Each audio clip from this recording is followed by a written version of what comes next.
Arena in Las Vegas, Nevada. Don't miss the excitement March 28th and 29th as the top indoor soccer teams compete for the title.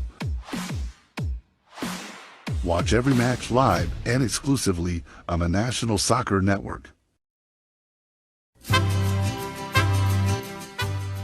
Nace de la tierra y el tiempo.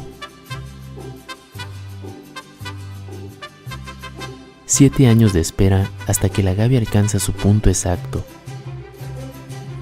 La piña se cuece lentamente en horno de mampostería, respetando el proceso, respetando el origen.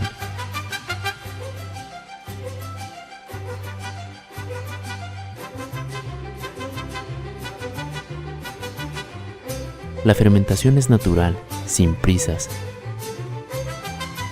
y la doble destilación en alambique concentra su carácter, su aroma, su esencia. Un tequila artesanal que honra las raíces del tequila auténtico. Tequila La Legión,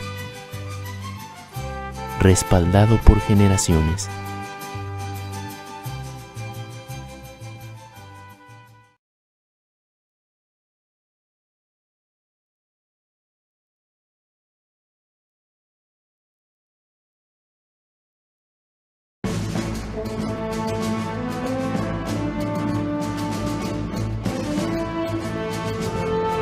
It's game day. Today, tomorrow, every day. And Game Face is our only face. We're not normal. Normal doesn't run everywhere or take a stopwatch to everything. Normal doesn't dedicate itself to never letting its customers down. Not a single one. Never, ever, ever. Normal doesn't live to beat the rush. Obsessed about out-the-door times? That's not normal. Counting pepperoni in your sleep? Not normal. Normal is average. Normal is ordinary. Normal is what people expect.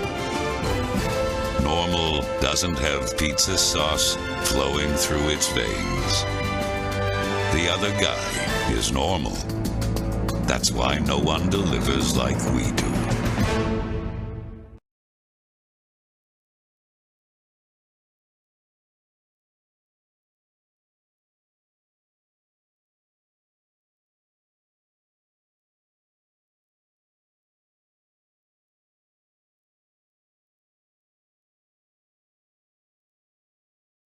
El festival más esperado del verano está de regreso en Elgin. Este sábado 13 de junio vive el Micheleros Fest en Festival Park desde las 2 de la tarde. Disfruta un super concierto con los 12 de Tamaulipas. La empresa se fue para arriba y el chaval anda bien pila.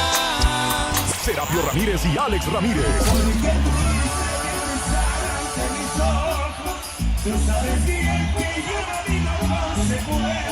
La séptima banda. Yo no soy gente de ni un cartel, pero soy bravo como la ven. Los contrabandistas. Quiero ser como el aire. Y aún faltan artistas por confirmar. Además, micheladas, comida deliciosa, bebidas, vendedores y diversión para toda la familia. Boletos Early Bird, solo $25. Niños menores de 10 años entran gratis. Compra tus entradas ahora en elginmichefestival.com.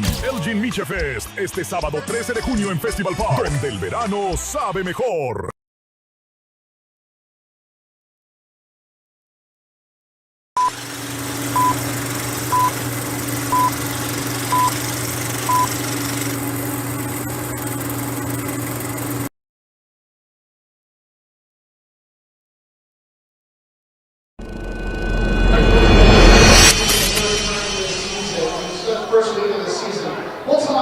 Good evening, one and all.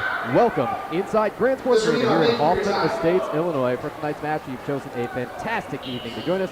I'm Tanner White. You're watching Women's Major League Indoor Soccer on MLIS Pro TV. Your home club, the Chicago Mustangs. They're cruising. What else is new? They got 3 more matches left on the season and a chance to wrap up back-to-back undefeated regular seasons here in year 2, that is, of the WMLIS.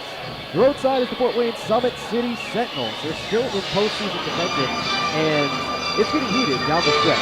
Their competition is the New Jersey Angels Football Club. New Jersey's already put finishing touches on the regular season. Their record, they finished 6-4, giving a total of 18 points. Fort Wayne's hung around until now, but the most difficult weekend of their season is here. The home-and-home series game is tomorrow. These clubs will play back-to-back in Fort Wayne.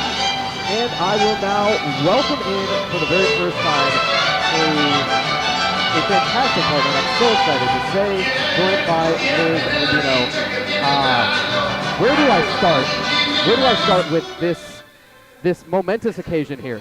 So, talk to me about the run that this club is on this year. We know the undefeated regular season from last year, the 6-0 run, and we know that championship match was quite tight. This year, there's something more, and there is a je ne sais quoi that this club is doing. Talk to me about, as you get to really get great insight on goalkeepers, talk to me a little bit about all this crew of goalkeepers rotating through that is just dominating clubs and allowed 20 total goals in 7 matches. Yeah, it's really great. We've had the same girls in our goalkeeper unit, DK Union, if you will, this entire season. It's been really great seeing the synergy with everybody, watching everybody grow together, learn some different things together, and learn from each other to grow on strengths and weaknesses. And it's been really great. Also, utilizing different relationships with the defenders. Some of our defenders are returning defenders, notably Stephanie Front, who was Defensive Player of the Year last year. She's phenomenal. Thankful to have her back in our line, as well as Valerie Battisti and Anita Vasquez. We've got some really great returning players. We also have some new faces like Mia Perry, as well as Yeas Macias. And they've been really great additions to the defensive line and working really well with our goalkeepers. And it's just been really exciting seeing some of our new players really be great contributors, like Kelly Flores in the middle with goals. It's been a really great year for us. So really excited to see how this team continues to grow going into finals here and these last couple of games of the season against Summit City Sentinels, who we played in the finals last year. So it should be really exciting. We haven't seen them since week 1. And that feels like forever ago. It really does. And so that creates a very interesting scenario right here at the end of the season that we all kind of foresaw and knew it was a possibility, where on the schedule right now, the last 3 matchups for the Chicago Mustangs side are all with Fort Wayne. That is 2 correct. of those over at their place. You've got the home and home, as I was just saying before you jumped on. The home and home meaning tomorrow everybody's heading over to Fort Wayne, whether you like it or not. That's correct. The only little bright spot there, maybe 5 p.m. kickoff. Yes. Now that's a 5 p.m. Eastern Daylight Yes, kickoff, yes, right? yes. So don't, if So your head's spinning 4 right now. o'clock, yeah. 4 o'clock our time. So Yeah. it feels like 4 o'clock to all of you. But then the return trip is obviously a bear no matter how you cut it. 100%. Yeah. And so what's it's so easy to, in this kind of situation, to relax. They've already been in. They've been locked in for a couple of weeks now. But you had to put it to a percentage. What do you think the odds are that in any way the foot is off the gas tonight? 0%. Mustangs are all on, all ready to go. We've got some girls who maybe haven't played as many games this season, who you're going to be seeing a lot of tonight. We're just as excited about everybody who's rostered today, who has been the entire season, and we've got some other girls who are coming with tomorrow for the game at Summit City. Again, we're excited about everybody who we've got on this roster. We are very lucky to have a spoil of riches, if you will. We've got a really deep midfield, creating in a lot of different ways with a lot of different forwards, and so it's just been a really fun year getting to see everybody grow together and grow in how they play with each other. We've got a lot of new faces, a lot of returning faces, so it's a different Mustangs from last year, but it's definitely a lot of those same girls, and so you see a lot of that drive, and we've been there, we've done it. So the eyes are set to Vegas, and we want to have another year undefeated. So that's the drive. That's what we're doing. And that's the standard. As you've already said it, as you know yourself, leading the league in kind of that triple crown categories last year. I wanted to hit on it at some point. The goals against average and the wins and the save percentage. Yes. I just wanted to bow down a little bit to tip a cap. Formerly known last season, when you look on those leaderboards, as Elizabeth Sampras, but now Correct. Elizabeth Rubino. I understand you had a productive offseason. I did, yes. Got married, got a new house, all kinds of fun things. So it's been a good time. All right, and now I believe it is time. Pardon us, we're not quite on the break yet. See, it's funny. There's so much that you can hide on a broadcast. There's so much going around on game day that you can't see just on your little screen here. We thank you for that, because we do see our producer here, Enrique Mendoza, is rushing all around. We'll presume that everything is totally fine until we smell the acrid smoke. Do you know what I mean? I do, actually. I formerly worked as an Apple genius, and so I'm very familiar with the smell of when a lithium-ion battery goes bad. Yeah, up until that point. Let me talk to you about disasters. Yes. Let me talk to you about this Fort Wayne squad and their last match on Sunday. Yes. It looked like, for a moment, that their starting goalkeeper, Carmen Swigard, might be done. And we mean done with a capital D. Went down in that one early in the first quarter. Ankle injury, and you could literally hear a pin drop in that place. I was sitting so close. Got to see as Carmen was coming off of the pitch there, and got to feel what everyone else was feeling in that building, that, oh my goodness, this is a huge beat. Well, and I wasn't there, and I can speak for the Mustangs, actually. A lot of our girls, like I said, were very bought in. We're very ready for the season. We were actually watching the game being streamed, a handful of girls, and we were in the group chat saying, oh my gosh, it looks like Swigard just went down. And it looked to be non-contact. We were worried about her knee. We were very thankful to hear it was just her ankle, and we're very excited for the sake of sportsmanship that she is here and able to play against us today, because you always want to play against other teams' bests. And Swigard's a phenomenal player, so we're really excited that she's here, and we're very glad that was not a very serious injury. And as is this club, I have gotten to chat, throughout the week with a number of them on that Fort Wayne side, and they've said, yeah, exactly the same thing, that we think she's going to be able to make the trip, and then if she's going to make the trip, well, then she's going to be able to play. There are some other fun scenarios that are at hand at play. So we do see Esperanza Castillo, the Fort Wayne head coach, is also rostered for this one, and is currently listed as the reserve keeper. I did talk to Coach Castillo, and she also told me, well, our first kind of backup option is Layla Mojdahedi. Mojdahedi is a fabulous futsal keeper. Okay. And that's a really... It's an X factor. It could be whether or not Swigard is able to go the entire distance. That's not the question. It's just what else might have to happen. What other chess pieces might need to move around. Mojdahedi has been more a defender this year. And you may recall last year, she had a 7-point outburst here in this building. That was match versus POW Chicago. And that was a winless club in the inaugural season. Yes. But Mojdahedi absolutely lit it up there. And I think we are finally getting to starting lineups. That does sound accurate. We've got the announcer here in the stadium getting ready to announce everybody in. Let's take a look back and see if we're going to head to one quick break before we get our starting lineups. Again, it's one of those things. There's so much that can be hidden outside of the camera frame, where if you were to zoom out and be in the building with us, you might feel some of the same anxieties, perhaps, at times that we feel. Would I admit that? I just did. Hey, we're all in this together. That's right. Indeed we are. You want to talk about a team, a family. I have been able to experience that just heading over to GSA here a couple of times throughout the season, and maybe didn't know what it meant before this season. Maybe didn't feel it, and now I do. And it's something special. Where does that family atmosphere, that family feeling begin with Chicago? Yeah, so I would say a lot of it is because the way that girls join our team is we play with each other in rec leagues. We know each other from playing together for many years. And so we are genuinely friends with each other. So it's really great to then bring that together and, meet the friends of your friends. Everybody gets along and plays together. And, hey, we've all got a really cool common goal of playing soccer and at a high competitive level. Because as much as we really enjoy each other and have a lot of fun in practices and all of those fun things, just as much so we are all incredibly competitive people, and our practices are so intense, but at the end of it, we're friends and we congratulate each other on our wins even when they're against us. So it's really great to be a part of that and to encourage that. And it's great. It's really organic. It's not forced. It's just really cool. And there are girls who who haven't been rostered yet this season, who are just as much part of that family as anybody who's been rostered every single game or whatever the circumstances are. It's really great, the positive attitudes that we have, and it's a really fun environment to be a part of, and I feel very lucky to be able to call myself a member of the Chicago Mustangs.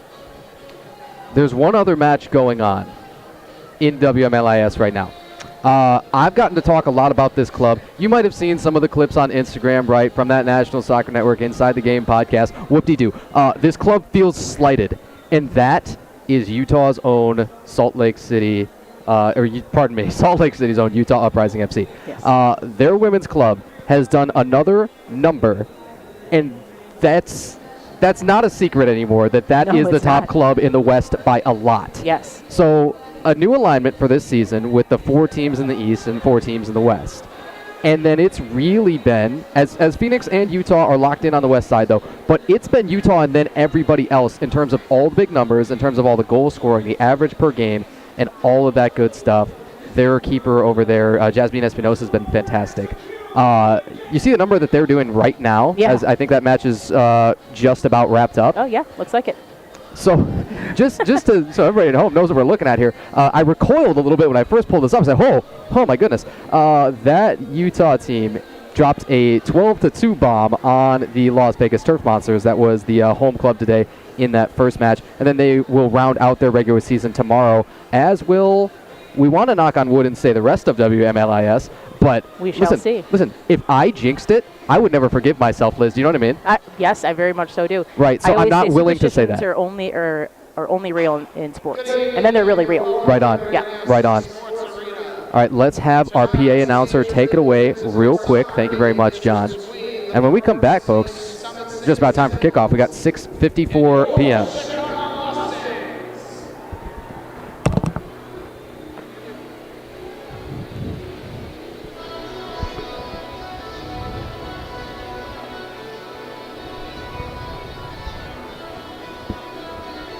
First, we will introduce the starters for the visitors from Summit City. Forward, number 9, Natalia Lima. Number 12, Lena Thomas. Midfielder, Eli Summer, number 7.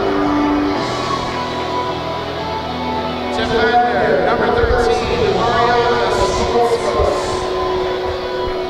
Defender, number 17, Alexandra Rodas-Nichols.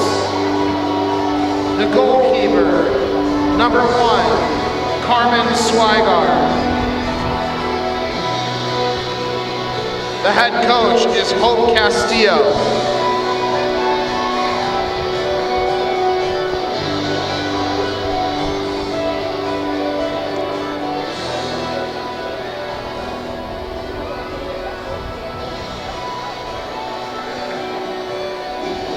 All right, Mustangs fans, get on your feet. Today's roster for your Chicago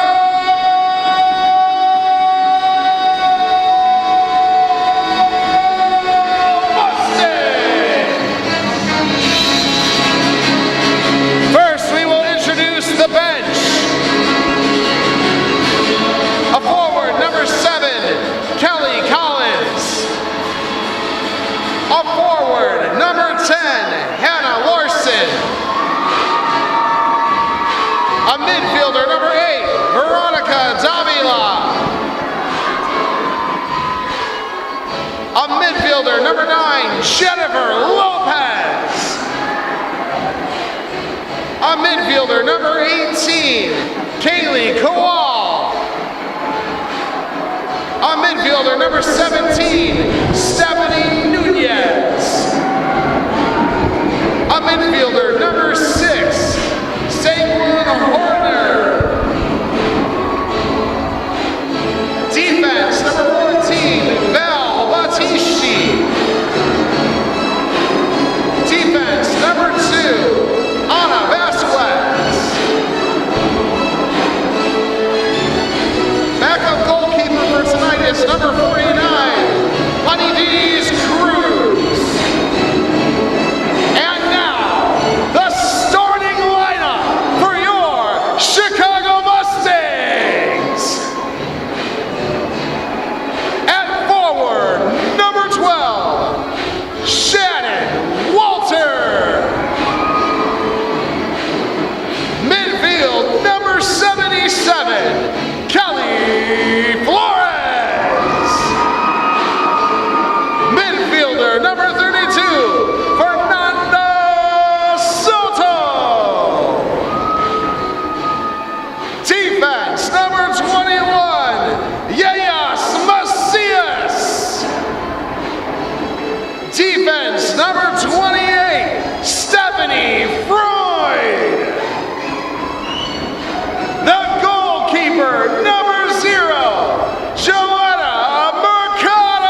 rise if you are able and face the flag, removing your hats for the singing of tonight's national anthem by cantor Tom Kentich.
And with very little further ado, just about to get underway. Darn it! Oh, our PA announcer, he scared me to a degree. I'm sorry, John. You see something? This is the value of communication. Yes, it is. Looks like the Mustangs are out on the field. They're locked in, doing their little pregame encouragement before they do their little cheer. Tell me what's said in the final huddle before you break and you take your positions. It's the final focus. It's the final encouragement of grounding and reminding why we're doing what we're doing, and just getting everybody locked in and ready to go because we're all here for a common goal, and that's to play for each other. This is a team sport, and so we're here to make sure everybody shines, and it's about getting to Vegas, and it's about winning there. As you were mentioning, how great Salt Lake has had of an inaugural season here, as well as Phoenix, really. We're really excited to get there and play them and see what that's about. One spot still up for grabs. Yes. We got to keep hitting on that. Yes. It's either going to be New Jersey or it's going to be Fort Wayne. We've known that for quite a while. Yes. Let's sort it all out in the next, again, I want to say 60 minutes. However, yes, no guarantee of that. Well, last year, the game where the Mustangs went to Summit City and played, that game went into overtime. So these teams have gone to overtime before. So it'll be really exciting to see. I'm really excited to see the Sentinels play for their spot for the final. You know, when you play for something so big and when you're playing to try and earn your spot in a tournament like that, it's really cool to see the best being brought out in players. And I'm really excited to see that on their side. One final time, folks. We come to you live from Grand Sports Arena here in Hoffman Estates, Illinois. I'm Tanner White. She is Elizabeth Rubino. Present. And this is the Chicago Mustangs and the Fort Wayne Summit City Sentinels here in Women's Major League Indoor Soccer. Off and rolling. And we have kicked off at 7:02 local time. Well, you know, something I always want to say, oh, we're on track for the whatever, but I know better now. I know not to do that, right? Because something just funky will happen if you give it enough time here. It's true. Played back for the keeper at first. So our goalkeeper matchup, of course, Carmen Swigard in the all-blue kit for Fort Wayne, and over on the Chicago Mustang side is Joanna Mercado. I'm glad that she came up to me and gave me a little bit of a, hey, you know, on my name that we've been struggling with that. And no, the answer was, frankly, I did not know. And then she corrected me from, you know, whatever I had been saying, I frankly couldn't tell you. But my sincerest apologies to her. And I tell you what, players, you'd be surprised probably at how respectful they are and oftentimes how shy they are on saying that. You know what I mean? In any sort of corrections. Oh, for sure. Yeah, Joanna was, she asked me actually, do you think it's okay if I tell him? And I'm like, yeah, for sure. You know, Tanner's awesome. So good on her. I'm glad to know it. Wow, our fog machines are really cooking, folks. This might actually be a little bit difficult to see down there. Yes. Apologies. I'm excited to see those walk-in photos, though. Those should be awesome. Oh, absolutely, right. And so that's your trade-offs. Yes. You know what I mean, right? Oh, maybe the stream's suffering, but the social media is killing it. Hey, but you know what? Knock on wood, at least the fire alarm isn't going off. Yeah, I'll take yet. that. I wish you hadn't said anything because we are just minute and 22 seconds in. Yeah. If you're going to be superstitious, be superstitious. Oh, of course. And that's just a thing in sports. Here's an interception here for 12. You know, I Lena actually Thomas. feel like somebody's opened a door to get that smoke out. Yeah, Feel well, a I little did breeze too. over here. Yeah. Yeah, I wasn't going to say anything, but now it seems highly likely. Yep. Well, if you look on the screen, you'll find a soccer match that's playing out in front of you. It's actually a quite big one. You know what I'm saying? Rather important. And now we've got a free kick here at the top of the box. Yeah, they've got Eliana Summer lining up to take this. It's fascinating. Summer has been one of the top defensive players throughout the first 2 seasons and is getting kind of some of her first work in the midfield, starting in the midfield in this one for Fort Wayne. Here you got a 7-on-7 battle with Kelly Collins and Summer. Cross in, Lena Thomas. And a great shot. Oh, and a rebound. Second shot there by Natalia Lima goes in. That's a great goal. Initial save by Mercado, but that rebound is picked up by Lima. Yeah, you're exactly right. Let's see if we can get another look. Thomas does have that first look down to the keeper's right, but Lima is just not going to miss from there. That's just far too easy on the rebound, and it's right place, right time. Correct. And let's see how the Mustangs respond. Start by sending it way long for Jennifer Reyes in the, you got the horizontal stripe with the purple and white of the Fort Wayne kit, and of course the Chicago. So do you call it a lime green? Do you call it a neon? What do they say about the kit? You know what? We really just focus on the purple aspect of it. Okay. Here in the Mustangs locker room. And it's funny because that purple is more of a tinge where you've got the black is the primary color, and then you've got the stripe on the shoulders as well as the shorts. Correct. And actually, the fine detail, it's actually little flowers in the purple. Oh, I never knew it. First save for Swigard, too. And Walter's right there to give her some pressure. Well, still, everybody's focus has got to be on that ankle. Yeah. From moment 1 of this game, from kickoff, I mean, that is the question. You saw her enter and come back in late in the fourth quarter of that one last week. The reserve keeper, Alicia Burns, we're told Burns no longer with the team. And so it becomes, behind Swigard, as it has been for much of the season, question mark. Again, Layla Mojtahedi, we're told, is kind of the first backup option, has experience as a futsal keeper. That's a tough tackle, by the way. Yeah, Lena Thomas is dropped. Okay, here's my first Socratic method question, like big time. Does this club play tough? Does the Chicago club play physical? You know what? I think that Chicago does a really great job matching the physicality of who they play against. So I wouldn't say that the first inclination is to go in hard and to go in tough in terms of anything outside of, there are really strong players. There are multiple players on the Mustangs who, for fitness, do CrossFit. So there are a lot of girls who have a lot of whole body strength, and they really are just utilizing, you know, who they are and what they have. I wouldn't say that anybody's trying to, I'm going to be the hardest tackler in the league or anything of that nature. There's just really strong players. But I do think that they're not going to back down from a challenge either. As I was speaking to earlier, the competitive nature of everybody on this team, they're definitely not going to back down when challenged either. For what it's worth, this club does boast so many awards winners from the inaugural season. Yes. Yours truly. Yes. As, you know, again, the artist formerly known as Elizabeth Sampras. Yes. Leading in that Triple Crown category last year with the goals against average and the save percentage and the wins. You know, all league selections all over the place. How about defending MVP Stephanie Nunez? Have a feeling we're going to say that name a couple of times this evening, as well as Stephanie Freund. St. Jude Hornewer shot here, stuffed by Swigard, kick, save and a beauty. That is a save with the right ankle. And so it becomes a question, too, of, like, if you can use the other leg a little bit, you might do it, right? Yes. Even if it's kind of funny. Have you ever been there as a goalkeeper? You had an injury that you were working with? Yeah, I have played through a broken ankle before, yes. Yeah, I'm glad that you understand so well. Nunez lets this off. And that's another player, Stephanie Nunez, again, defending MVP. Everybody knows what she did last year. At least a hat trick in every single regular season match, and still managed to pour in with a clear injury that she was dealing with in the final last year, a couple more goals, and helped lead the team to victory there. Has dealt, I understand, with a foot injury as well this season. Mojtahedi cross, looking for maybe Reyes or 10 Wiesman for Fort Wayne.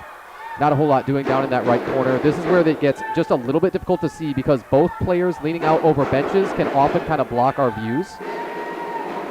Mercado, the keeper, got just enough, it looks like, to stay alive out of that. And then Val Battisti is going to knock it away. She does a great job of being on that back post. Always thankful to have Val in the defense.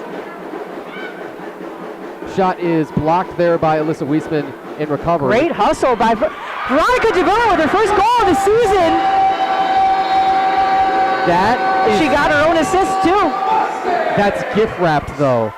Wow. But that is earned off of hustle. That is something that Veronica is so good at. She is such a great hustler and great on high pressure and earning a lot of goals that way in practice, quite frankly. So I'm so happy for her to have gotten that goal. And Davila was a strong contributor last year with Power Chicago. I was going to hit on that at some point. Yes, that club she made it easy for us. Yeah, right. That club has since departed the league, but then 5 more have entered, and we are in this unprecedented era of expansion, and it's just been an absolute pleasure to see this growth from so many different sides as I have, from so many different arenas even. That's, kind of a very unique position that I've been in this season. But it is unprecedented, and frankly, we expect that kind of rate of expansion to continue. Now, you want to say double again for next year, like 8 to 16 teams? It could happen. That's the thing, because we sit in these meetings and we have these talks with these teams across so many different leagues that we are so excited about the direction things are happening.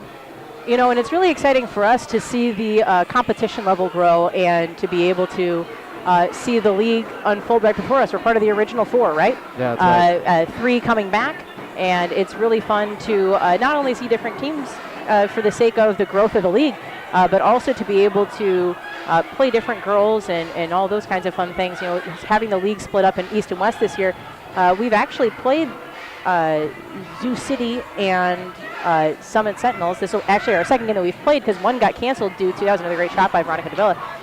Went a little wide, but helped by Swigard. But one game was canceled by weather, so we were supposed to play each team 4 times. Time will tell how many of those games get played against Fort Wayne here, depending on the results this weekend. Like we've mentioned, Summit City is playing for their life for the finals, so they've done a really great job with pressure so far today. Look forward to seeing more of that.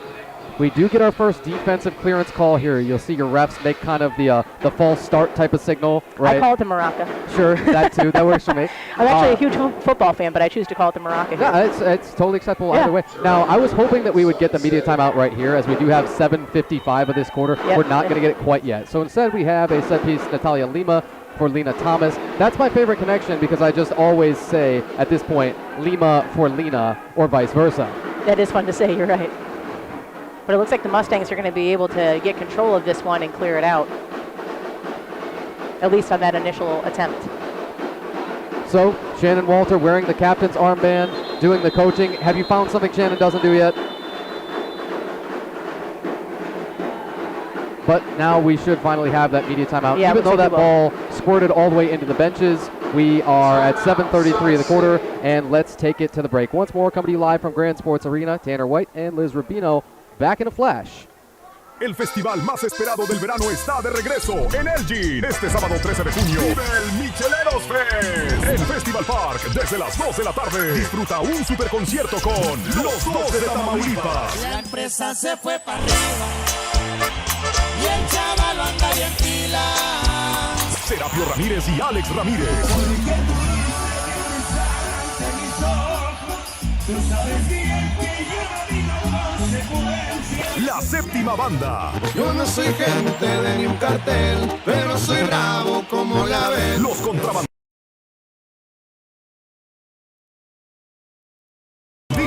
Quiero ser como el aire. Y aún faltan artistas por confirmar. Además, micheladas, comida deliciosa, bebidas, vendedores y diversión para toda la familia. Boletos Early Bird, solo $25. Niños menores de 10 años entran gratis. Compra tus entradas ahora en elginmichefestival.com. Elgin Miche Fest, este sábado 13 de junio en Festival Park, donde el verano sabe mejor.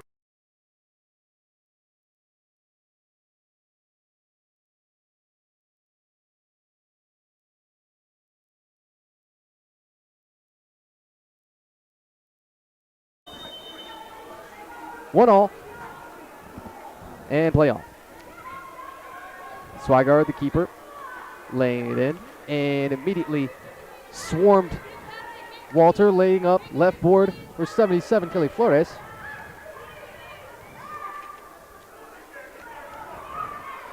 There's a chase here with Flores and 8, Kim Ortega for Fort Wayne.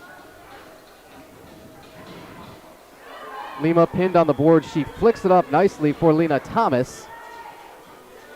Thomas shot just wide, probably of the goalkeeper. Now, do you ever try and sell that you made the save? Oh, definitely. On a ball that's real close like that? Oh, definitely. But that one's a little bit too far out to try and sell that save. Ultimately, but for sure, I mean, goalkeepers, we're all a little screws loose. Yeah. So. Well, and you kind of have to sit there and take that, right? I do want to at some point ask more about practice, and so I think we've got enough time here to just say who's the number one. I want to say it's obviously Stephanie Nunez, but maybe it's not. Who's the number one that you fear in practice shooting on you? Can I say all of them? You can. That's totally valid. So really, everybody's got their different strengths and things that they do. Some girls, like Shannon Walter's shot, is so incredibly strong. I can't tell you how many people I've met who know Shannon or who've seen Shannon play and are just absolutely taken back by how strong of a leg that she has. So she's terrifying for that reason. There are a few players who are incredibly patient with the ball and will just dribble until you try to make a decision, and then they just beat you. Because, patience runs out sometimes. Yeah, it does. But there are other girls who are just so good on placement, so good on one touch. There's a couple girls who can really volley the ball, and just with such incredible accuracy. So all of them. They're all terrifying for very different reasons. That's a really, really good point. And so it's led this club to never lose so far. Frankly, almost 2 full seasons in. Kelly Collins, the worm burner, save by Quite frankly, I would say all 5 of the players out right now are terrifying to face a shot against. Val Battisti, even our defender, and Anna Vasquez, both terrifying to face shots against. Val and I have a little running joke between us that she uses me as target practice, so. That's unenviable, let me tell you. Yes. Summer rolls this, and there's just nobody home. Moj Tahiti was nowhere to be seen, hardly in the camera frame, for what that's worth. We got 5 minutes to play here for the first quarter, folks. It's still 1-1. And on the note of some of the numbers around here, you might expect that many of the Chicago Mustangs feature among the numbers leaders. Stephanie Nunez heard me talking because she wanted to put one in. Yes. That's your all-time leading goal scorer and your all-time leading point creator in WMLIS. That's no shock. Maybe a little bit more surprising is Nunez tied for the league lead in assists this year. Has been a little bit frustrated, I know, and I've got to talk to her about this, about her own goal scoring output with just 6 goals. You say just 6 goals, quote unquote, on the season so far. But that's also in only 5 matches played. She did not make the trip, I understand, last weekend to Kalamazoo. Well, and I know that because I ran into her at the Cleveland-Chicago game, which was played here last week, right? Yes. Which did send the Cleveland Crunch into Vegas on the men's side again for that finals weekend. It's even so. You find Stephanie at 3 points a game total, and again, tied for the league lead in assists, and is literally dangerous at every single moment. She does check off right now, but dangerous from everywhere all the time with both feet, you name it. Some beautiful handles. And a goal by Kelly Flores. There's no surprise there. Kelly Flores has been a phenomenal addition to the Chicago Mustangs this year. She's been scoring so many goals. We're so lucky to have her. So that missed touch from Moj Tahiti, just you knew it was going to get difficult. And there's that patience of just moving it into the great window to shoot on her left foot. She can shoot with either foot. It's awesome. And the first Chicago Mustangs lead for the evening.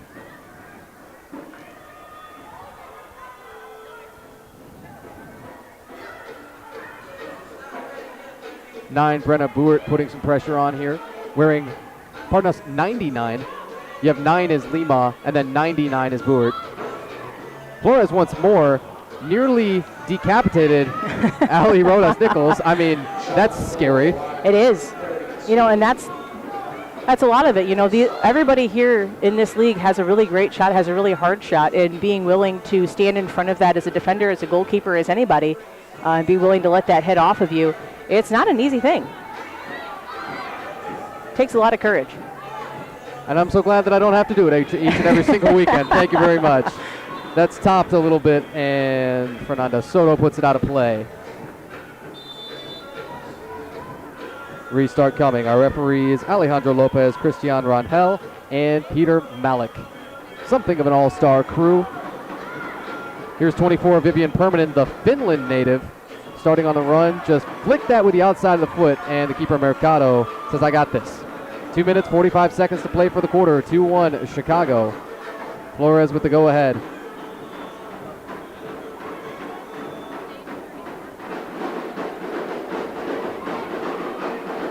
And there come the drums. You experienced it, I understand, a couple of weeks ago when you called your first game. I did indeed. I was very happy to receive some Excedrin in the middle of the game. Right.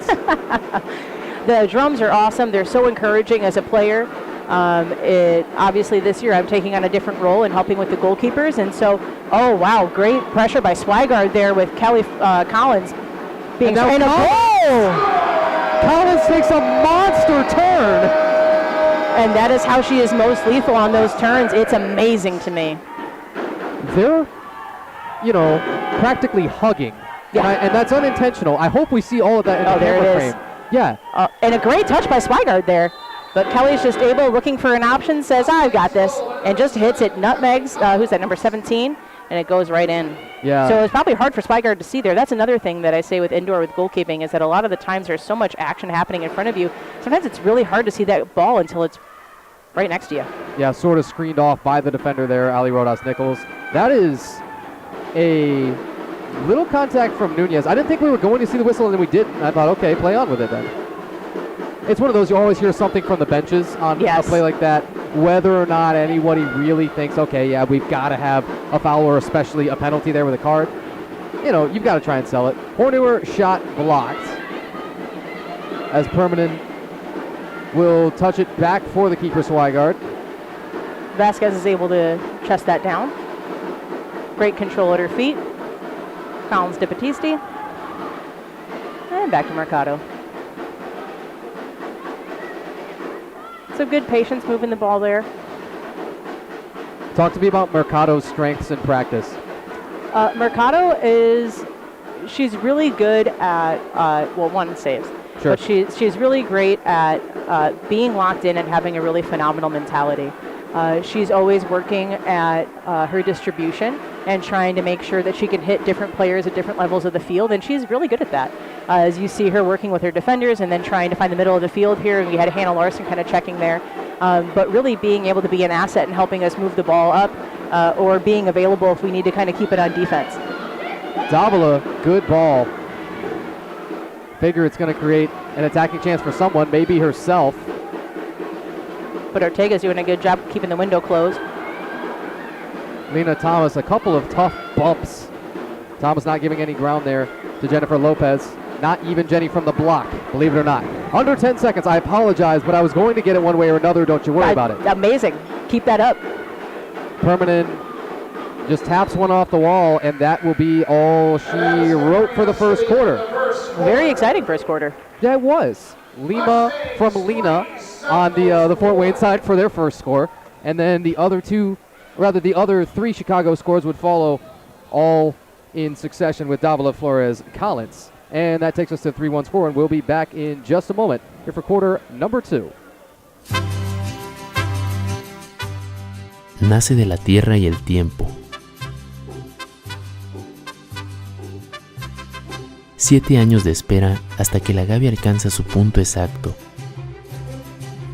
La piña se cuece lentamente en horno de mampostería, respetando el proceso, respetando el origen.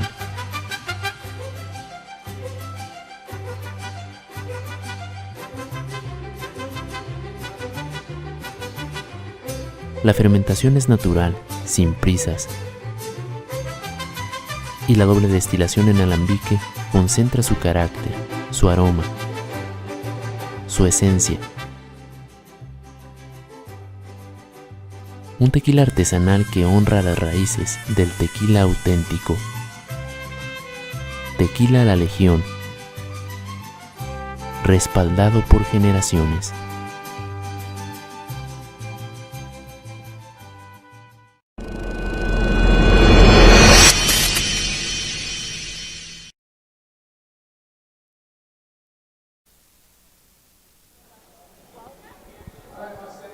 And folks, we are back out of that quarter break. We come back in for quarter number 2. A 3-1 Chicago Mustangs lead here at home. Everybody knows what's on the line for Fort Wayne. Some are tempted to ask themselves what exactly is on the line for Chicago. Once more, Tanner White and Elizabeth Rubino.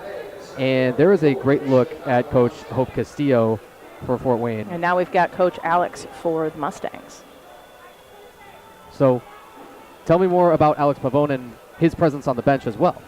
Alex has been a phenomenal coach for us this year. Shannon Walter is our head coach, player number 12. But Alex has been really great in helping create, a little bit of balance for when Shannon's got to lock in when it's game time and focus on her goal scoring abilities and helping us out there. Obviously, she's always a vocal leader. But Alex has been really great as a presence on the bench and helping identify some strengths and weaknesses in players and helping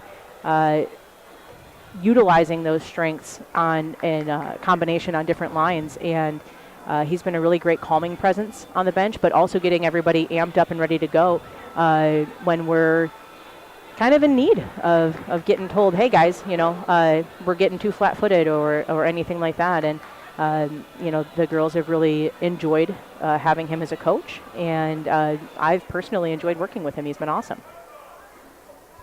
So glad to hear it because of the player-coach situations throughout the league that we understand are common, and the owner-coach and the player owners and the coach play.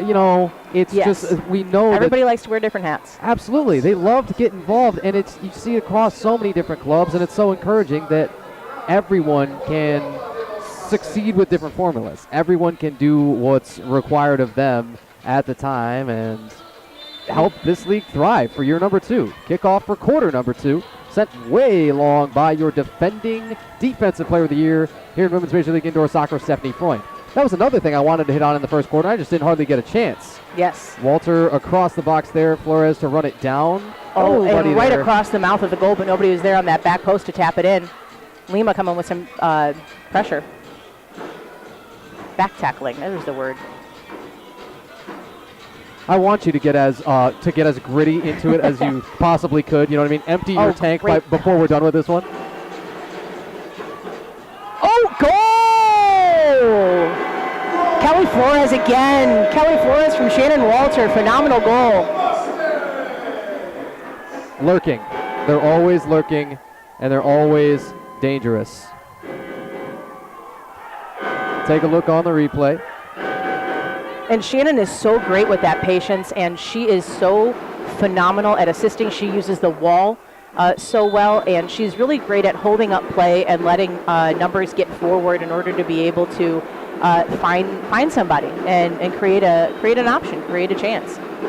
Speaking of chances, that one was quickly snuffed out. That restart coming, and the goalkeeper, Mercado, says, let's get out of here. As a goalkeeper, I often say, let's get out of here. Yeah. Right. Keep that ball as far away from me as you can. Absolutely. Lena Thomas in the slightest of dust-ups there with Sang Jun Hornewer. Lima, that's probably wide just by a tad of the keeper Mercado. But good on Mercado for defending not just her goal, but trying to make sure that and a great kick save by Mercado there, shot from Lima.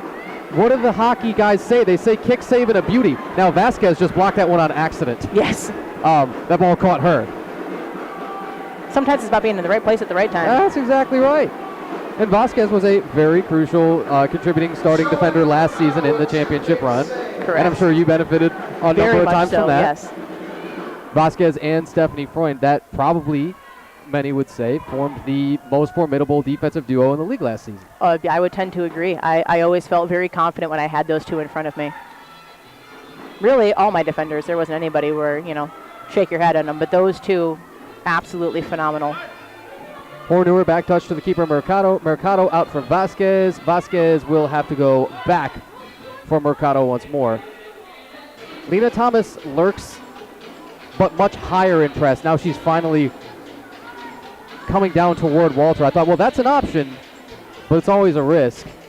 And that's another thing that Shannon Walter does a really great job of. But when it's needed of her, she's able to get back in that defense and help keep control and tell everybody, all right, we've got this. I'm gonna help you out. Let's get fresh legs in on the defense. As now you see Yeyas Macias and Stephanie Freund in there, allowing, I believe it was Val Battisti and Anna Vasquez were just out on the field to get fresh legs.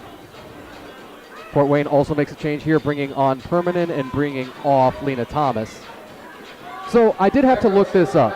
The best traveled players throughout WMLIS.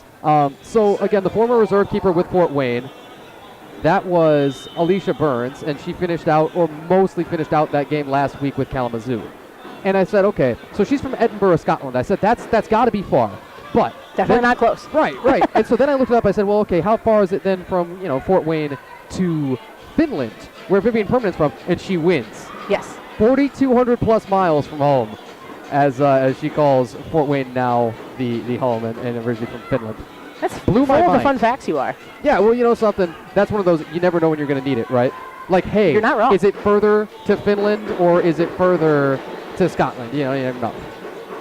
That was a phenomenal touch by Shannon Walter and hit by A.S. Macias.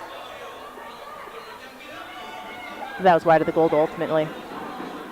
Permanent looks like a little push in the back will draw the foul on her. Yes, it will.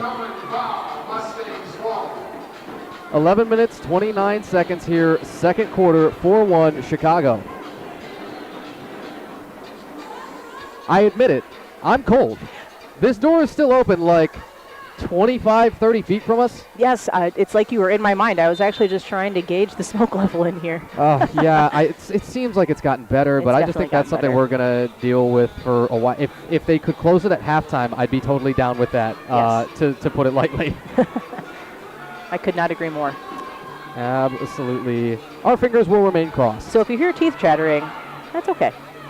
Yeah, it's all right. You got to pull the mic away a little bit from the face, I think, in order to do that, right? And then just when it's time to come back to it, just come back to it kind of thing. Tanner, I appreciate your pro tips. It's awesome, man. Yeah, well, that's what we're here for, folks. If you do not learn something on each and every game day, I mean, where were you, right? Were you conscious? I know you had your Red Bull. You got the ice. What do they call those flavors? This is the iced vanilla berry. It is the most recent permanent flavor. Okay, good to know. It's quite delightful. Chipped, and it's over the goal. We'll have the restart coming in the defensive end for Fort Wayne. Keeper Swigard ready to toss it out there. Little hook shot in for Permanent. Permanent loses it quickly. It's a great touch by Kaylee Kowal to get it to Veronica Davila. Davila chipping that up the wall too. Once more, it's chipped too high up over the head of Swigard. And again, anything that hits that net up beyond the level of the boards going to be cause for the restarts. You know something? We've got time, I think, during the restart to shout out our DJ. In fact, ball just came so close to us. I always say I'm going to make a play on one of those balls when it skips through one of these little holes in the net, but I always say I'm going to, and I haven't had the chance quite yet. Well, Tanner, I'm a little closer to the field than you, and I don't think you'll get the chance. I'll grab it from you. Okay. Not today. Okay. Yeah, I didn't pick the right game for it. That's true. Yeah. It's a really good point. They said, "Oh, you're working with a goalkeeper." I said, "I'm what?" Scary. Very intimidating. Oh, and Joanna Mercado on the back pedal here. Good footwork. Someone must have talked to her about that. Right. She does a great job. But Tanner, I do have great news. They have closed the door. Glory, glory. Hallelujah. So we'll be all right, and everybody else down on the field will be all right. And it's a 4-1 contest, and there's 10 minutes to play in the second quarter, and Chicago leads here at home against Fort Wayne. Any questions? Drop them in the chat, perhaps. Collins over for the keeper, Mercado once more. Chicago's taking this opportunity to get some subs in. Anna Vasquez sends Kelly up now that she's on the field here. Kelly Collins, that is. Hornewer once more back for the keeper. Now this is a very, very patient possession. It's easy to lose that patience. Ortega on the press now of Vasquez. Summer lurking and takes it away here from Nunez. Swigard down left board, somehow kept that in play. Now watch Lima. Lima over for Lena. Thomas just a little bit too far in front of her. Still. They're not out of it yet though. Yeah, between those by two. Lima. Between those two, you can see designs of something greater. And now Thomas and Battisti are in the scrum, and everybody pops up eventually, but Lena Thomas kind of getting beat up in the first half. I do appreciate the sportsmanship by Battisti checking in on Lena. I did see that and giving her the little pat. Yep. That's something I'm real big on. You know, goalkeeping, very often get tangled up with people. I'm always going to check in with the person that I'm tangled up with, make sure that they're okay, because at the end of the day, we're all people. Sure. Summers' touch has a streaking Lima. And that is a 3-line violation. Yeah, it rears its ugly head once twice, thrice a match maybe, right? Yes. This is one of those times. It's pretty clear. Summer was behind the yellow line when she makes the pass. Then you cross that yellow line in front of you and the center line and the yellow line on the other side, and you give up a free kick in the attacking half, just like this. They've got Stephanie Freund set up to take this now. Unless they want to do something tricky, but that's just sort of flashing for a minute to make Fort Wayne think about it. Freund receiving it back. Freund shoots. And a good, solid hit by Freund there. Center mass of Swigart. She does record the save. 8:15 to play here for the second quarter.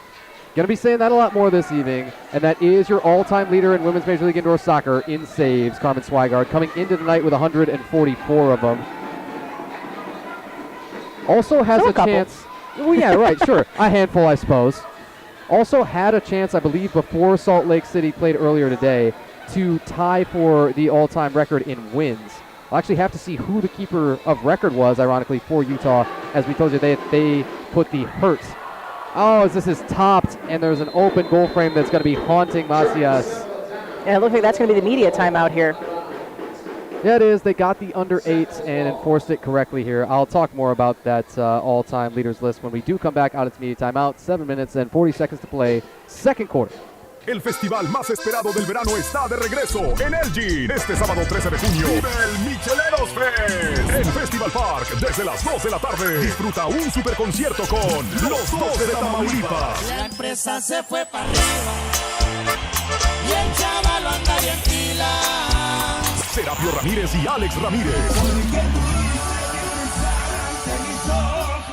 Tú sabes bien que yo no digo consecuencias. La séptima banda. Yo no soy gente de ni un cartel, pero soy bravo como la ven. Los contrabandistas. Quiero ser como el aire. Y aún faltan artistas por confirmar. Además, micheladas, comida deliciosa, bebidas, vendedores y diversión para toda la familia. Boletos Early Bird, solo $25. Niños menores de 10 años entran gratis. Compra tus entradas ahora en elginmichefestival.com. Elgin Miche Fest, este sábado 13 de junio en Festival Park, donde el verano sabe mejor.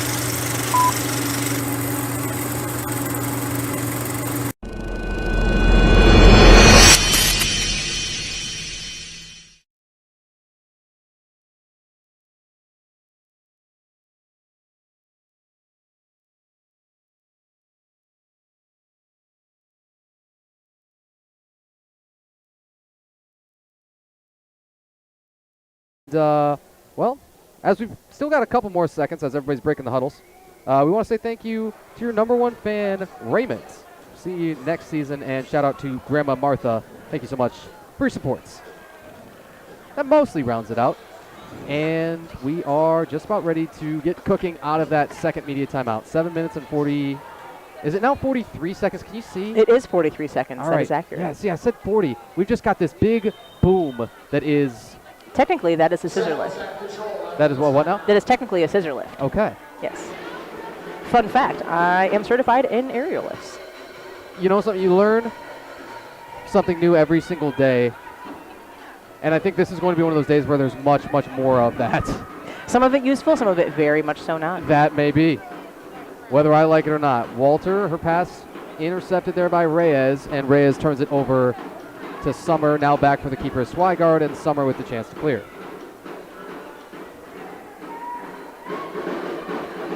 All the way down to Reyes.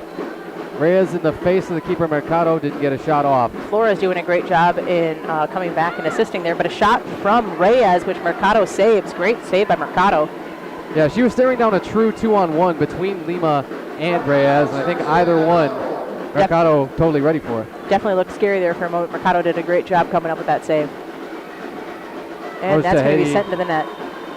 Yeah, there's your defensive clearance once more. It's just the second one that we've seen on either side, both for what it's worth against Fort Wayne. Again, that is a defensive team clearing the ball within their own half out of play. Oh boy, here come the drums, and I'm tempted to turn us down a little bit just for that exact reason, but it looked like Shannon Walter was really excited for this chance. She immediately was pointing to the top of the key and calling over Fernanda Soto and Stephanie Nunez, so I'm excited to see what they try and do here. So many dastardly set pieces. It's Nunez. Oh, doesn't miss by much. Nearly got the bar down too. Walter's been so deadly. I mean, it's really tough to single out one option that you're most concerned about when you're talking set pieces, because I never know what we're going to see on any of these. They're all creative and they're all a little bit different, and they have these little wrinkles to them.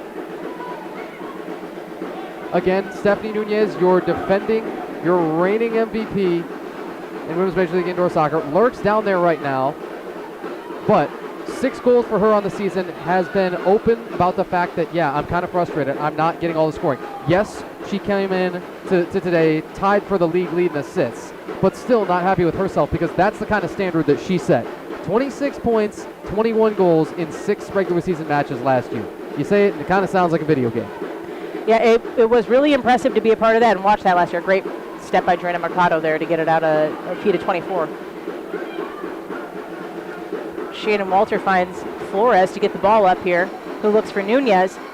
Nunez taking it herself and wide. Somebody got a piece of that shot, though. Oh, sorry. I had a player in the bench here. Collins tees it up. Collins is rejected at first. Reyes a piece. You thought somebody got a hand on that, almost certainly, and our guess would have been Jen Reyes. And then there's a pile up with the goalkeeper and with Rodas Nichols, and that's just awkward all the way around. I think finally... It did definitely look like a hand in the box there at first.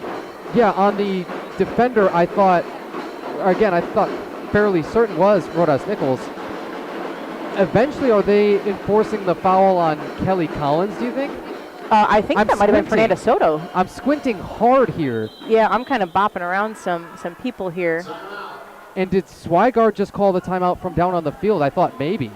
Possibly. I mean, she definitely took a hard hit there. She might need to just take a quick breather here, as we've talked about in the beginning of the broadcast here, recovering from that ankle injury from last week. Yeah, you bet. But she's all smiles, so we like to see that. Yeah, that's true. I mean, maintaining your sense of humor in a dust-up like that's always a good thing. 5 minutes and 19 seconds to play, second quarter. We're still taking a look at the ankle of Swigard. We'll stay right here with you through the break.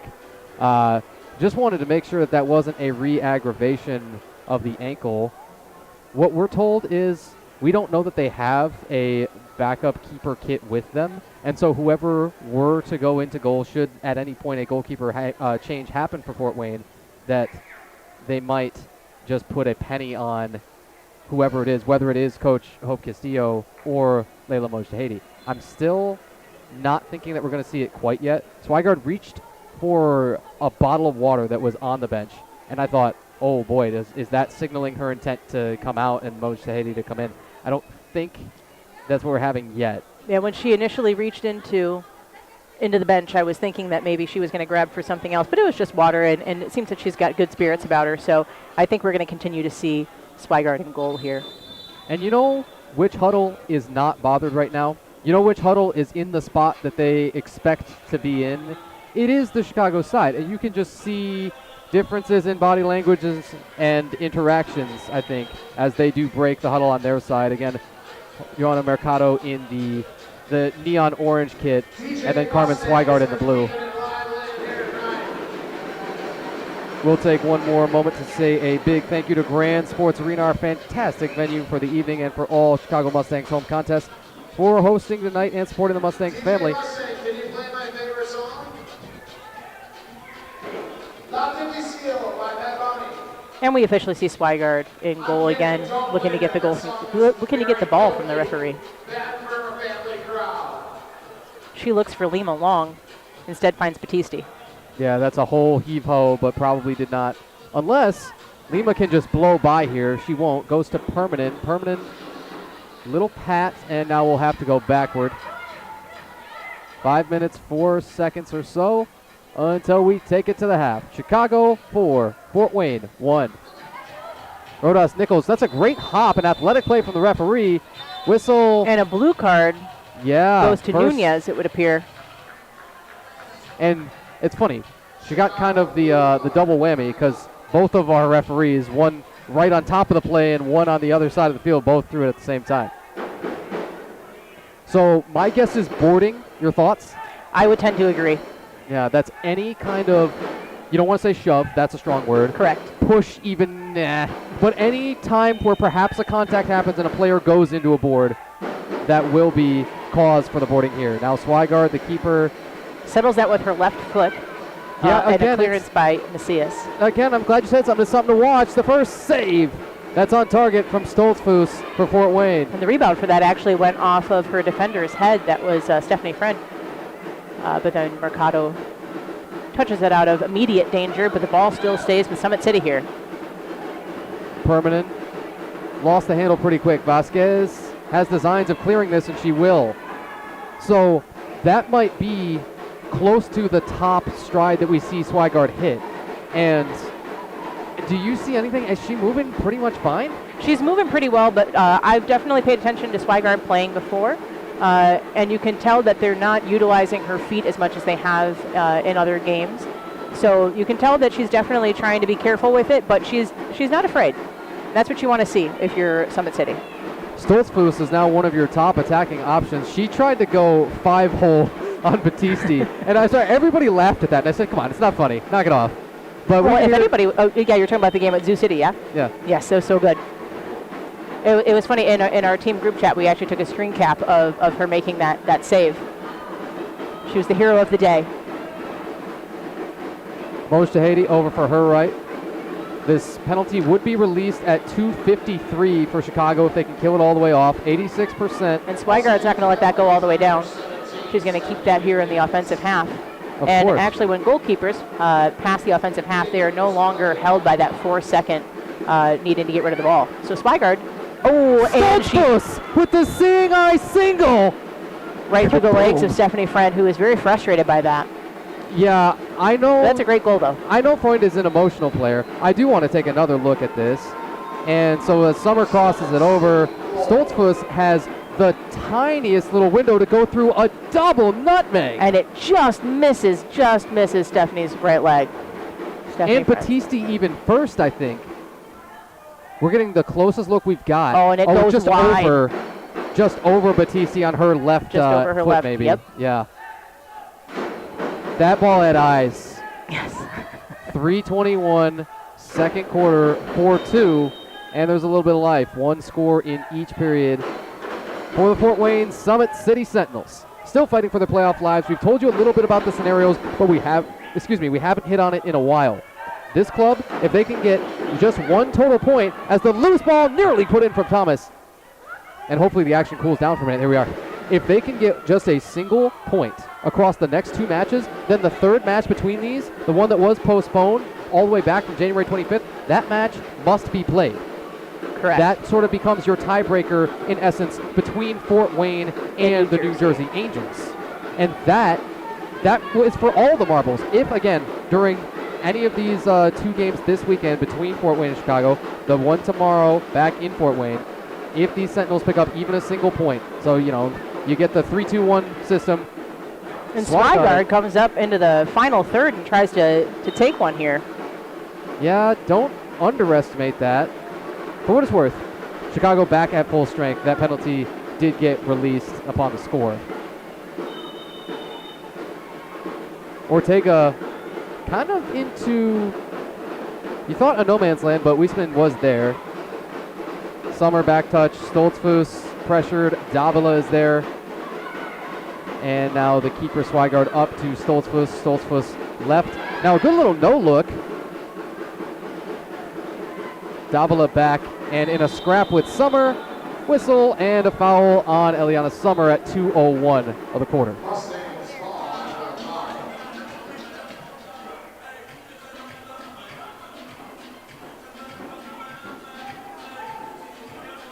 Mercado just waiting on the whistle to get this one restarted.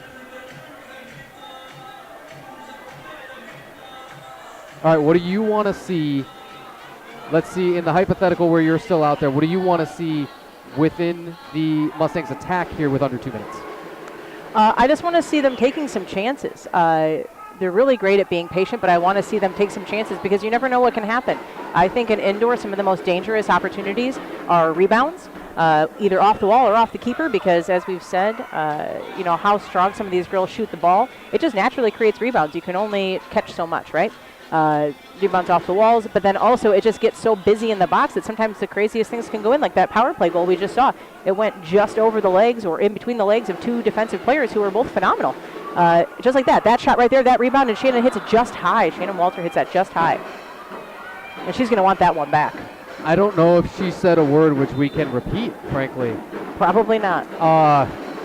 We'll just have to take She probably it up yelled, with her I'm not pleased with that. That could have been it. She could have said, shoot, I wish and I a could do great that hit by over. Fernanda Soto and a great save by Swigard. Swigard That's what I does. want to see. I want to see us keep making some shots. And down to now 50 seconds to do so. Vasquez just ripped that away from Lena Thomas. We'll get it right back.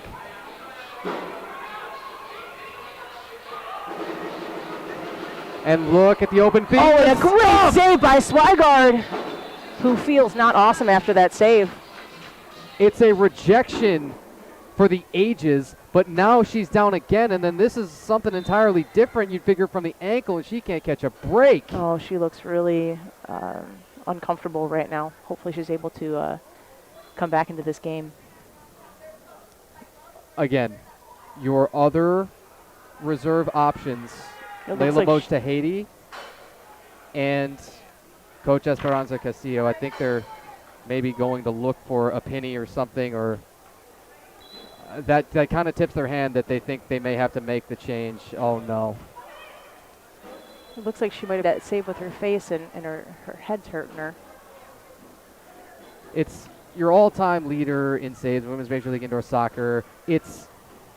You remember the postseason performance last year in the inaugural final, 27 saves for her, setting the mark that were in the inaugural final, right, for just setting the very first record there, and has oh so much other history that if she's able to stay in, will continue to rack up, and we speculate it may be the change coming. There's only 35.2 seconds to play for the half, I think, which is arguably the worst part of it all. But also at the same time, it could be really great for Swigard if it is just something where it's just a stinger. She's got 15 minutes at halftime to kind of work through that and see if she's able to return back to play. Goalkeepers are tough and they're relentless. She was able to come back in from injury last week. Yeah. You know, and putting your face on the line like that, trying to make that save. She's really tough. Absolutely. It's funny, I saw Coach Castillo even putting her hair up, and I wondered, is she going to make the change and say, hey, I'm going in myself? It's kind of like the coach from The Longest Yard. I wish I could remember his name right now. So Adam Sandler was Paul Crewe, the quarterback, but I can't remember the name of you know what I'm talking about. You've seen The Longest Yard? Yes. I'm so glad, because that was going to be really tough to explain if you didn't have the context. Oh, thank you very much. I mean, it's Adam Sandler. Of course I've seen it. Yes, right on. Of course. There we go. Swigard's up and laughing. Honestly, for goalkeepers, most of the time you have to force them out. Right. I don't think I've ever sat out of a game unless I've been highly encouraged / forced to. That's encouraged. I like that. She's putting her gloves back on. You love to see that. Yeah, absolutely. You've always got the sort of return to play is a little bit awkward, and everybody kind of wants to take another few moments, but still 35.2, and it's a tight match, and everybody knows what's riding on it. Swigard ready to restart nonetheless. And if anybody wants that chance, it's probably Swigard. Yeah, you might be right to just keep her team in it, and I mean, all-time numbers are in the back of your head, but winning, that's the only thing that matters, and that's how you stay alive. That's how you get, if it should be destined, that's how you get to Las Vegas. Oh, and a pass through the legs again, and a save by Joanna Mercado's face. You know, there is the greatest irony we've seen all half. Mercado wore that thing, and under 10 seconds, it looks like Chicago will be able to take this to the half with 1:50 final touch. Let's take our breath and now talk about it for the first half, right? This is an inspired Fort Wayne side. They're a little bit short, and there was the goalkeeper scare and everything. And you see right now it's off camera here, but you see the captain and a couple players from the Mustangs checking in with Swigard, and happy to see that she's still in. So you love to see that sportsmanship. Indeed we do. It's going to be heated, but not because it's, just so. There's not animosity between the two sides. There is a unique respect that they share. Scoring summary goes like this. Natalia Lima from Lena Thomas to open it up early on for Fort Wayne. The 4 consecutive scores were Davila, Flores, Collins, and then Ariana Stoltzfus with that sniped score on the power play from Eliana Summer, 3:19 of that half. And the 1 card went on Nunez to create that power play. That's about all we got for the first half. You ready to step out for a moment? Sure am. We'll see you guys at the beginning of the third quarter.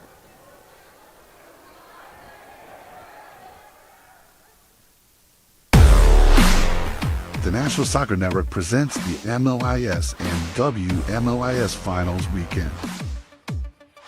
8 teams battling for a championship at the Orleans Arena in Las Vegas, Nevada. Don't miss the excitement March 28th and 29th as the top indoor soccer teams compete for the title. Watch every match live and exclusively on the National Soccer Network. Nace de la tierra y el tiempo. 7 años de espera hasta que la Gaby alcanza su punto exacto. La piña se cuece lentamente en horno de mampostería, respetando el proceso, respetando el origen.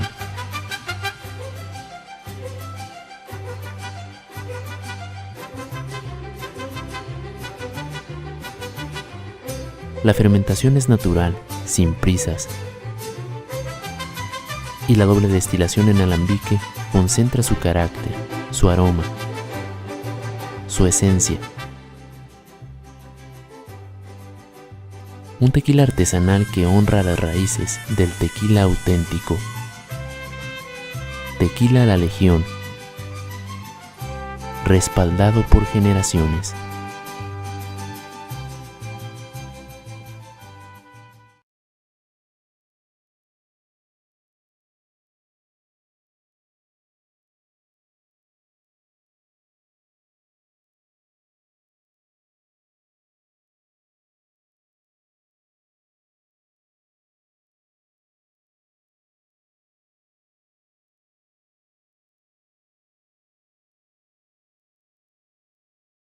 El festival más esperado del verano está de regreso en Elgin. Este sábado 13 de junio vive el Micheleros Fest en Festival Park desde las 2 de la tarde. Disfruta un super concierto con los 2 de Tamaulipas. La empresa se fue para arriba y el chaval anda bien pila.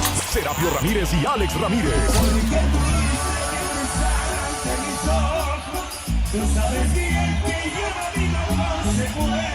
La séptima banda. Yo no soy gente de ni un cartel, pero soy bravo como la ven. Los contrabandistas. Quiero ser como el aire. Y aún faltan artistas por confirmar. Además, micheladas, comida deliciosa, bebidas, vendedores y diversión para toda la familia. Boletos Early Bird, solo $25. Niños menores de 10 años entran gratis. Compra tus entradas ahora en elginmichefestival.com. Elgin Miche Fest, este sábado 13 de junio en Festival Park, donde el verano sabe mejor.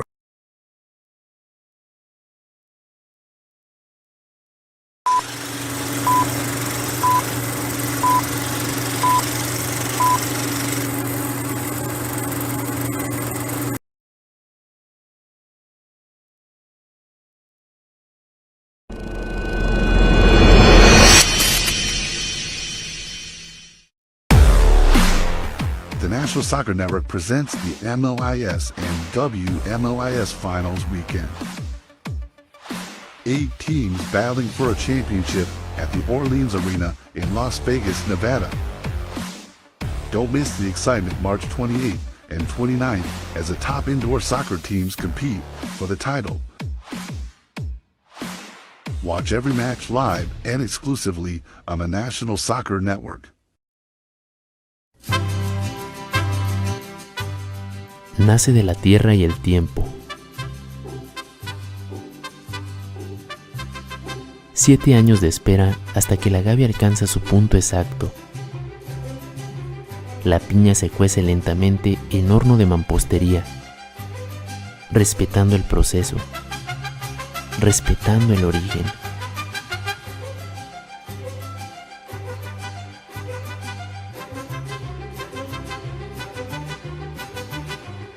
La fermentación es natural, sin prisas, y la doble destilación en alambique concentra su carácter, su aroma, su esencia. Un tequila artesanal que honra las raíces del tequila auténtico. Tequila La Legión, respaldado por generaciones.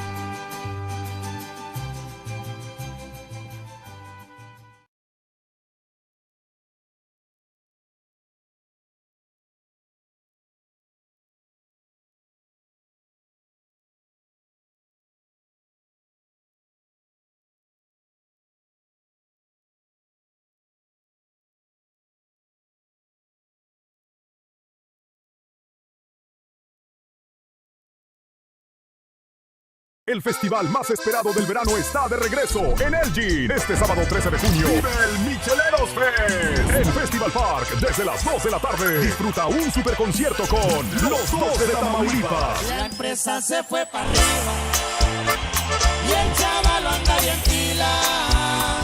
Serapio Ramírez y Alex Ramírez.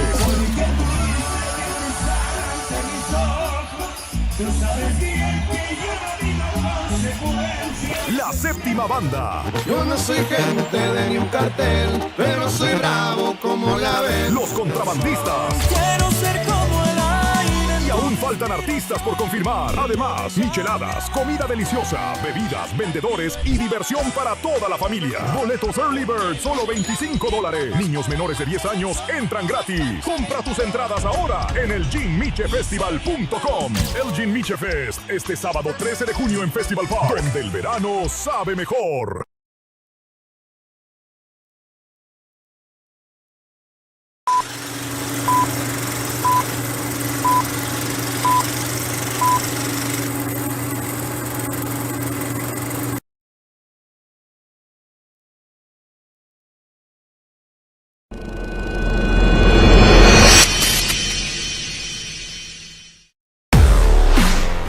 The National Soccer Network presents the MLIS and WMLIS Finals weekend.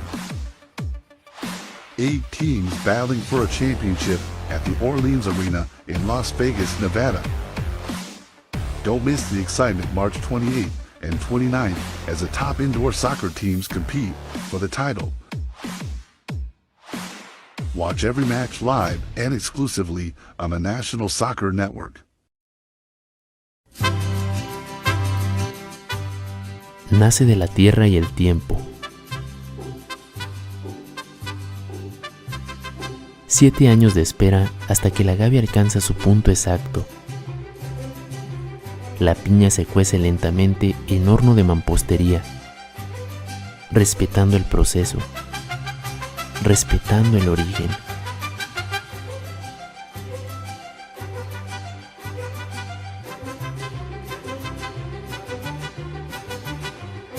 La fermentación es natural, sin prisas,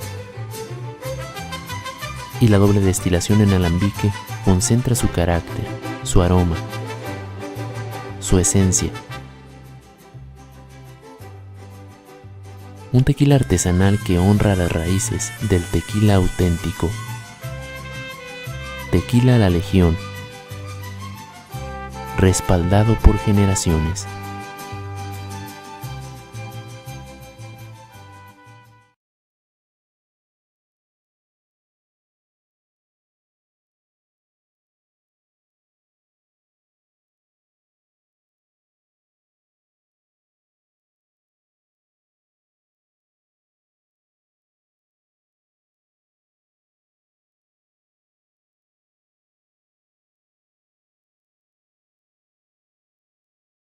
El festival más esperado del verano está de regreso en Elgin. Este sábado 13 de junio vive el Micheleros Fest en Festival Park desde las 2 de la tarde. Disfruta un super concierto con los 2 de Tamaulipas. La empresa se fue para arriba y el chaval anda bien pila. Serapio Ramírez y Alex Ramírez. Tú sabes bien que yo no digo consecuencias. La séptima banda. Yo no soy gente de ni un cartel, pero soy bravo como la ven. Los contrabandistas. Quiero ser como el aire. Y aún faltan artistas por confirmar. Además, micheladas, comida deliciosa, bebidas, vendedores y diversión para toda la familia. Boletos Early Bird, solo $25. Niños menores de 10 años entran gratis. Compra tus entradas ahora en elginmichefestival.com. Elgin Miche Fest, este sábado 13 de junio en Festival Park, donde el verano sabe mejor.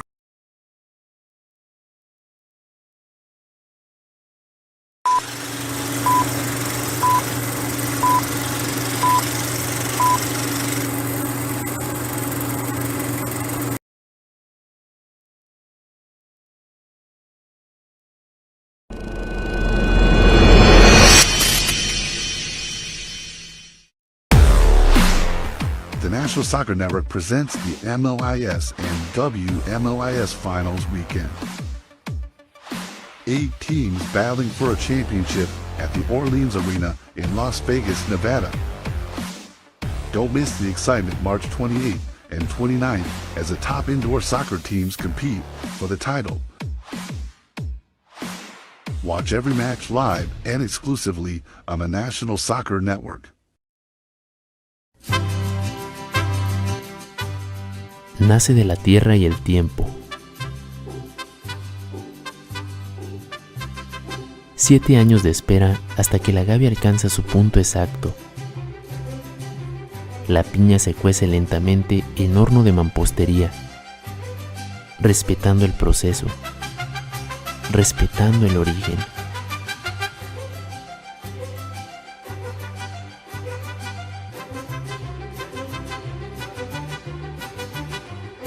La fermentación es natural, sin prisas, y la doble destilación en alambique concentra su carácter, su aroma, su esencia. Un tequila artesanal que honra las raíces del tequila auténtico. Tequila La Legión, respaldado por generaciones.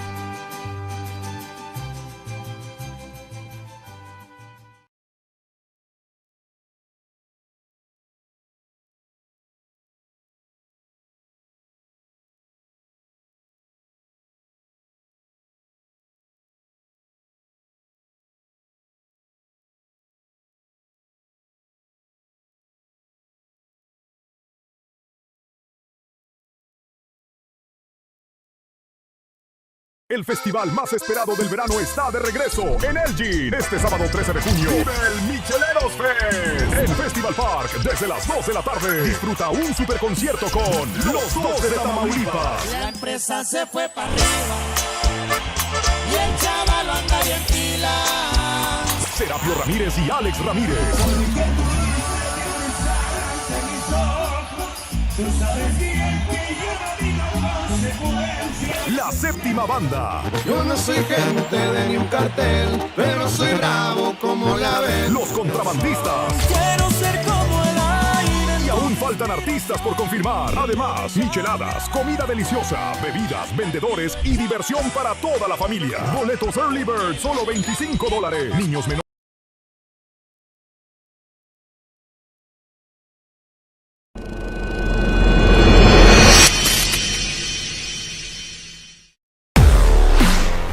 The National Soccer Network presents the MLIS and WMLIS Finals weekend. 8 teams battling for a championship at the Orleans Arena in Las Vegas, Nevada. Don't miss the excitement March 28th and 29th.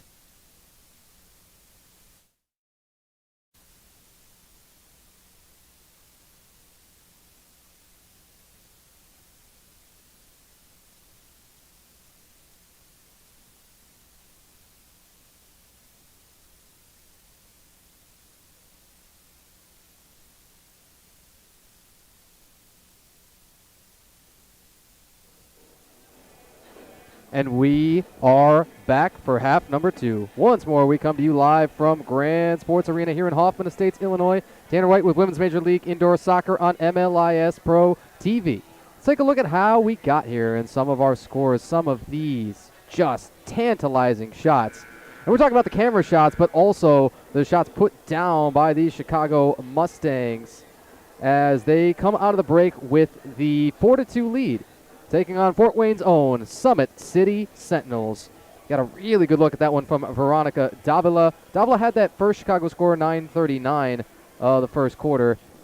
Then it would be Kelly Flores and Kelly Collins twice, as Collins sandwiched the end of the first quarter and the beginning of the second with her 2 scores. That made it 4-1 Chicago at the time. And the one Fort Wayne answer would be the nasty one, Ariana Stoltzfus, on the power play at 3:19 second quarter from Eliana Summer.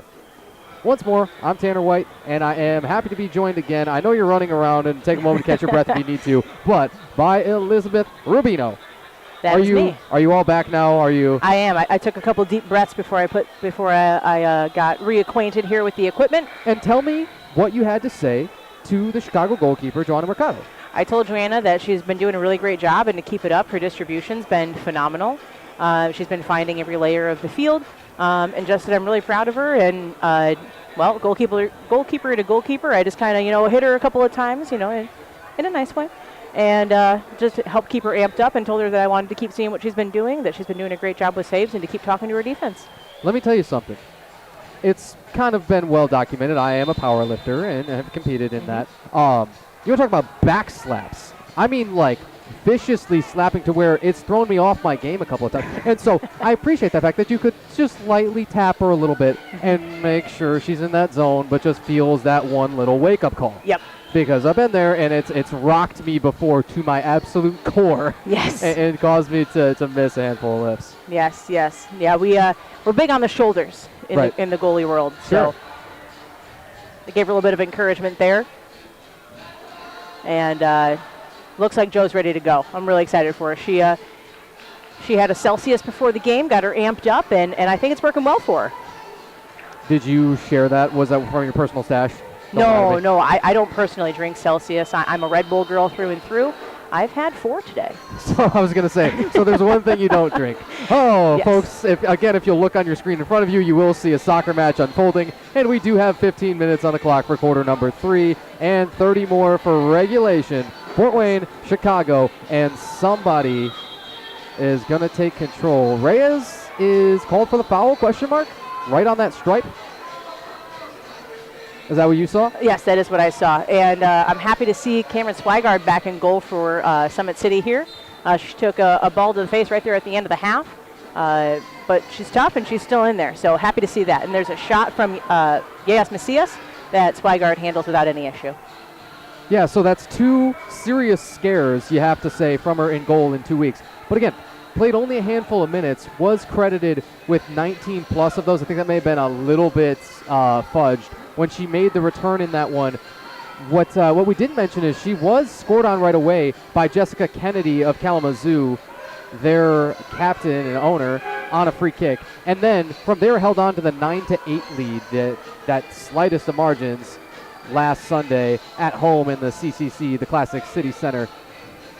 And they also won't tell you about this, but that is in Waterloo, Indiana. It's a little bit north of Fort Wayne for what it's worth. Yes, it is. I'll tell you though, when you're coming from Michigan, you're going south down there, you appreciate it a little bit. That, it's not quite all the way in Fort Wayne. Well, honestly, I appreciate that as well, because it's just right off. It's a straight shot off of 80. It's pretty easy to get to. Fort Wayne is a little bit further south.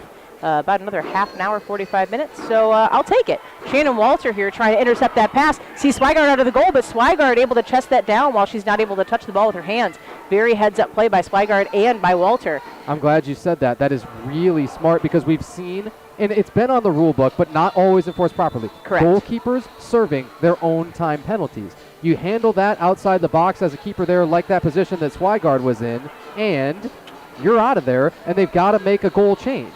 Yes. Sometimes you see teams kind of go with a 6th attacker type in there and just say, we can probably survive for the length of that power play. And sometimes you see a legitimate goalkeeper change and somebody who, typically has the goalkeeper kit on. Yes. Watch Swigard to take a turn on this. Oh, and Mercado makes a great save, but a great hit by Swigard.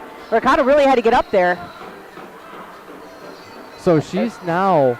Soto and Flores trying to talk it out, but Collins gets the ball, trying to find Flores at the back end, finds Soto instead. Flores tried to get out of the way, ended up on the ground. Soto still handling, Making still her own got space. space. Oh, and stopped by, was that Reyes? Yeah, it's blocked off the back of Reyes. Reyes unofficially, I want to just kind of emphasize that, the unofficial leader in block shots in the WMLIS. It's one of those things. We still got to, I wonder who that falls to eventually review all of this film from everybody before we get to Las Vegas. Some mystery guy. Right. Never heard of him. 12 minutes and 24 seconds here in the third quarter. I laugh sometimes, so I do not cry on air. I'm told that's frowned upon, doesn't make for an exciting broadcast. Well, I won't tell anybody. Right, thank you very much. Lima in possession here for Fort Wayne, over for Summer, right on that center stripe. Here comes Swigard. Again, every possession, every touch she takes, we take a look down at the ankle, and I just don't see too many issues with that, and that is fantastic news on their side. It is, and it seems like she's gaining confidence throughout the game with the ball at her feet, taking another hit here. Lined up which another. Valerie Batisti's able to block. Yeah, that may have been on almost through target, to Lima though. on the backside. If there is no Batisti, I wonder if that was, two shots truly on target for Swigard. It's impressive so far. Permanent tried to stuff it in. Permanent still battles Reyes to Mojtahedi. She gets away with the tackle. Mojtahedi collects. Now over for Summer. A long attacking possession unfolding. And Swigard with the ball at her feet. Will she try for a third shot? No, she will not. Permanent over off the wall to her right. And eventually the keeper Mercado is thinking, let me catch my breath as I distribute here. Still pressed tightly. Collins. Finds Kelly Collins through the middle. Lima with some pressure forces Collins to get the ball to Vasquez. Oh, that's a big hit. I'm glad she didn't unplug our monitor. Collins and Reyes. I mean, they smacked into it so much. I think they loosened the wall. That would be interesting if you have to get a little delay and okay, screw our boards all back together. Eventually bounded all the way down to the goalkeeper, Mercado, and that was a sequence. Wow. So Reyes come off and she's got to adjust her headband after that hit. Oh, I'm sure. Yeah, Nunez trying to use the wall here to find Collins, which she does. Finds Batisti. Batisti's going to take a hit. Oh, and can Nunez? Nunez off the upright. Doesn't go in, though. You know something? I've said VAR a couple of times for this season. Sometimes it's a dirty word, and sometimes nobody wants to talk about it even in the outdoor game. They think it's maybe a little bit cheapened. That was great patience by Vasquez there. And Permanent is slow. I think Permanent is more dejected than she is I would in tend any way to agree dusted with up. that. Oh, and that's great pressure by number 12, Lena Thomas. Eventually, foul called on, not certain if it was Permanent. I think it was Permanent over Thomas is my guess. I got to talk to our off-field official, Peter Malik, in this one. He said, yeah, we don't have the fourth official for the crew this evening. We thought we were going to get it, but there is a big match going on over in Cleveland with the Toronto Canadian Crusaders over there taking on the Cleveland Crunch. Those are your 1 and 2 in the North Conference, as the keeper Mercado falls on this. Those are your 1 and 2 in the North Conference. We'll get there eventually. Can you tell it's late? Of Major League Indoor Soccer. They already know they're going to Las Vegas. Just one spot still up for grabs, and Salt Lake City with a chance to represent both their men's and women's sides in Las Vegas. Should their men's trying club to find her chance here. Yeah, the on-ball defense there from Ortega fronting her. It's cleared. Permanent is kind of the only runner there once more for Fort Wayne. Not going to get that support, the secondary run just yet. 9 minutes to play here for the third quarter. Still a 4-2 contest. Rodas Nichols, that's a good interception. Turns it over towards Lena Thomas. Watch Thomas, strike saved. Mercado staying on that. Ready for that shot. Mercado comes up with another save. And our PA announcer, John, just let us know about and it. Soto. Oh, and it doesn't miss by much. Does but that Swigard gets enough to keep it out of the net. does that specific ball make you think about the ball that Kaylee Kowal hit last year in the final that trickled through Carmen Swigard on a whim and a prayer? You know the ball. Yes, yes. And I think everybody around here knows the ball. Just Pulled by man. Flores, too. Swigard gets a brief second to breathe here. A little bit of excitement out of myself there. It looked like that was going to be a little bit of some of that bouncing around in the box. And Shannon Walter calling for it correctly up at the top of the key. Yeah, our off-field official, Peter Malik, once more signaled that, too. It's rolling the arms one over the other. Again, it looks like that false start kind of symbol. Disgusting set plays. They've made my stomach queasy. Let's find out what the next Shannon one is. Walter just takes it, but Swigard saves that. Well, so that's all well good and too. That's all well and good too. You know what I mean? It's yes. just we love what Shannon Walter's been doing. And they say. I never know what she's going to do. It's always a surprise for me as well, getting to watch. Do you think they freestyle some of those, kind of like drawing them up in the dirt right as they're lining up, sort of thing? Oh, for sure. I've wondered about that often with some of the creativity. I thought, okay, you can have your couple of go-to set plays, but with the number of different ones and the wrinkles that I've seen to them this year, I wonder. I still think the absolute nastiest one I've ever seen was Toronto in a match in Lansing shortly after the kind of the Christmas break. They did a whole whirling dervish deal, and every single player circled, all clockwise, and then they ended up getting a just nasty score out of it. But it's impressive in 5 seconds. Yeah, absolutely, right? The creativity of it. It looked like a handball from here. Oh, and then Nunez getting a little pushy there. And it's funny because I thought Stoltzfus almost was going to end up laying on the ball and accidentally get her hand on it herself, too, and there's no whistle from anyone on that side. 6 foul count. We haven't got to say it at all because it hasn't been relevant. But 6 fouls on one team in a half, that draws a penalty shootout. Haven't seen any shootouts in this one so far. We knock on wood. But it just becomes in the back of one's mind when you start to really realize, those foul counts kind of climbing. The teams on both benches, they'll know. They'll ask the off-field officials and all of that, and they'll start to say, hey, so we've got the 4 fouls, or especially we've got the 5. They'll say, do not foul. Yes. Because then it just makes your job a whole lot more difficult. Yeah, it's been a really clean game. We kind of talked about it earlier, the aggressive level. Oh, and Batisti's trying to find Nunez there. Kind of bounces around a little bit. Buert and Ortega see who will eventually win this. Vasquez back for the keeper Mercado at 6.5 minutes to play. So we will have our media timeout coming on the next stoppage, whenever that should be. And the drums are incessant now. It's the home pitch advantage, I think. If you have to point to one thing about this place, yes, the crowd gets loud. Yes, the lights are bright. I would maybe point to the drums. I don't know about you. For sure, the drums. It makes communication on the field difficult. You think you're loud, but then you've got to be louder than those drums. That's hard. Nunez with a couple of bluffs. I thought, okay, at some point she's going to just rip this, but maybe, again, is it the foot that still continues to bother her, that she still continues to battle? Is it something mental now? Is there just a little bit of a mental block? Because one of the most physically capable, and I've been saying this forever, one of the best attacking midfielders I've ever seen at any level of soccer anywhere. I haven't been around as much as any of you have, and I'll never say that I will. Watch this interception. Ortega maybe got a little bit of an arm hook. Swigard challenged by Lopez. But still, there's just something about Nunez that she's waiting to break out, waiting to explode, I think. Stephanie Nunez, I'll speak to this in her toughness.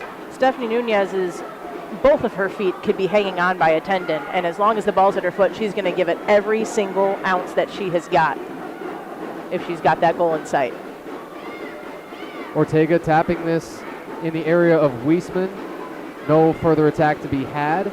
And now back for the Chicago keeper. Just 5 minutes to play here for the quarter. This quarter is being annihilated. We're definitely seeing the intensity raise here. You can see that Summit City is really getting locked in and really, really playing for that point to try and force a third game to try and earn their way to Vegas. Yeah, remember, one single point across both this match, as that was loose for half a moment. Imagine if Permanent had taken that away from the keeper. One single point total across this match as well as tomorrow combined means that third match, the 4th installment of the season, that's got to be played. Lopez, little mistouch. Davila tried to find a window there and was unable to find it, tried to find Lopez, and just kind of bounced up on her. DJ Mustang is killing it right now. Got some M&M going. So that's, I never got to ask you this too. What's your game day jam? Actually, it's American Idiot by Green Day. It's a nice long jam. It changes up on the tempo, and you can really yell it. Oh, so sure. that's my game day jam. All right. That's another one. I don't know how I'm going to be able to use that, but I'm just glad I know it anyway. Sorry. I spoke incorrectly. It is Jesus of Suburbia. It's a 12-minute song. You know something? There was other, and I thought you could have said Homecoming too. Watch Lima. She's got a long way to run. As a connoisseur of Green Day myself, I mean, I could sit here and talk to you for, frankly, longer than we have left to go in this match. I love it. We still have not gotten the media time out for this. You got 3 minutes and 30 seconds to play. You like to hit it at the under 8s, but it's nobody's fault. We just haven't had the stoppages. Oh, I was going to say Homecoming. If you had to pick another long, ballady one that also has kind of 5 acts or parts to it.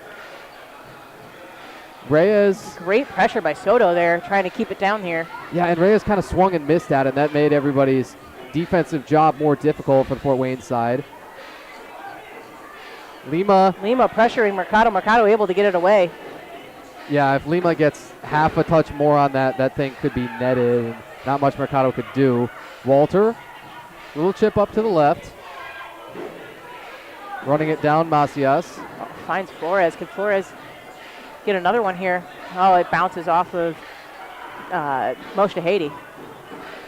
I'm glad on the first try that you've just knocked it out of the park like that. I mean, Layla is such a good sport about this. That's the thing. The first time I ever met Mojtahedi, as Lima goes down to the deck here and Stephanie Freund makes the contact, the first time I ever met her, I had to ask about her name, and it was hilarious. The defending coach of the year in Women's Major League Indoor Soccer, Mike Rayburn, was at the time with Fort Wayne, would later join Kalamazoo for this season, right? But last year, I look at him and I said, Mike, come over here real quick. Coach Rayburn, how on earth do you say this name? And he looks at me with the widest eyes you've seen from a coach, and he says, and he says, Layla, come over here. And so I had to ask Layla directly. I said, please say your name for me. And then she was a fantastic sport about it. She said, I get this all the time. But she was terrified at first to come over and talk to me. Collins from the doorstep, Swigard! Oh, Swigard right on the line, and the referee says no. That could have been another assist by Nunez there, but Swigard will have none of that. Ridiculous goal line stand, and they're playing football out on the soccer field. That they are. I mean, this is now the rugby scrum too. Yes. And finally that pack breaks up. Nunez. Yeah, who else not should it happy be? About that. Who else should it be but Nunez out of the pack? She does shoot a little bit high. And so finally, we've had to wait longer than I can ever recall. It will eventually, at 1 minute and 25 seconds, take us to the media timeout here. Everybody's confused on the field because they're like, we should have hit this already, right? Take a final look at that steal from Nunez and the shot going high before we head to that media That's saved timeout. by Swigard using the inside of the goal.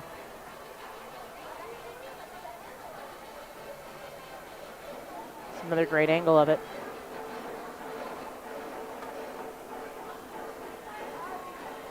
Last call for raffle tickets.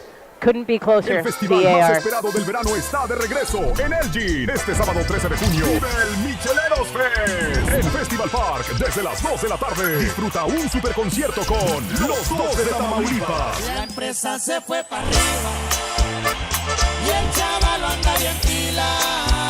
Serapio Ramírez y Alex Ramírez.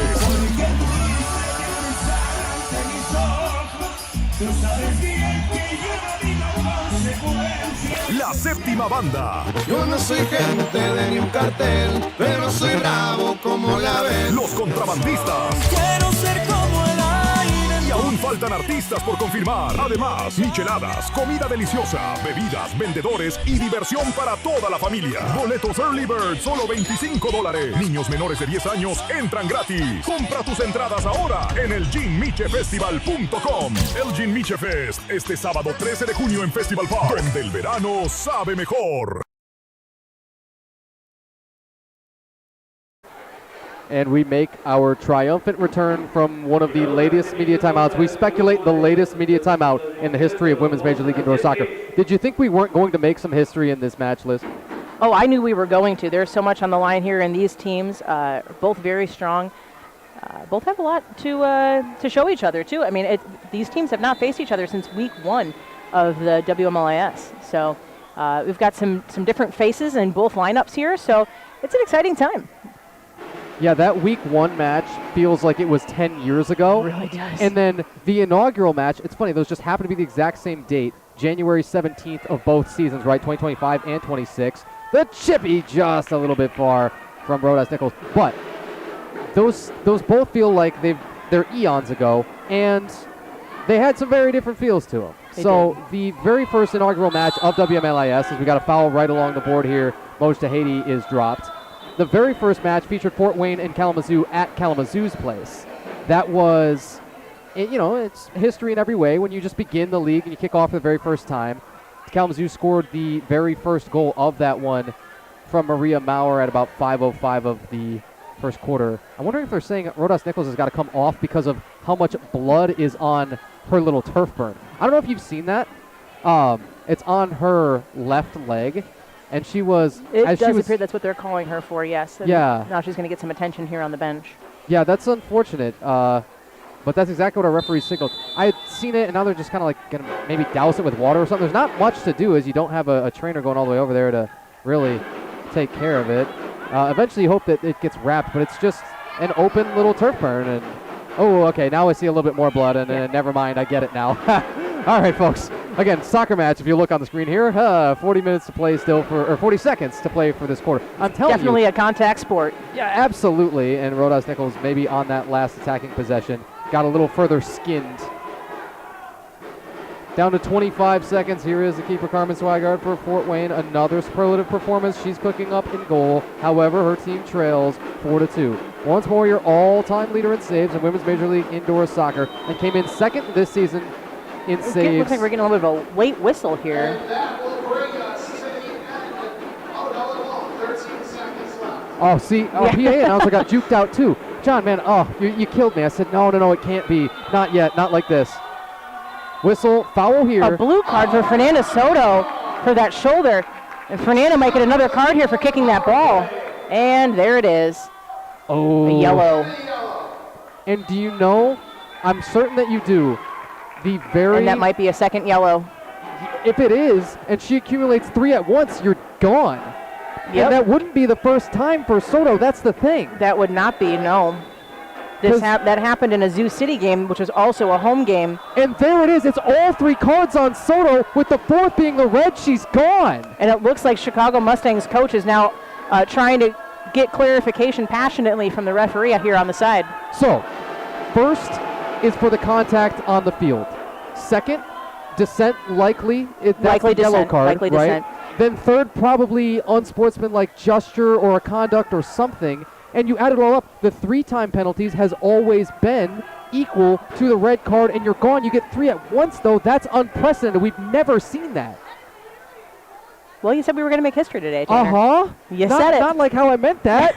No, now I feel bad. You know what I mean? And so the last time, you're right, the last time that Kalamazoo was in here, Soto was also sent off. It was 3 yellow cards, but they were at least a little dispersed throughout the 3. Now I think it's literally 3 at once. 1, 2, 3 strikes and you're out. Wow.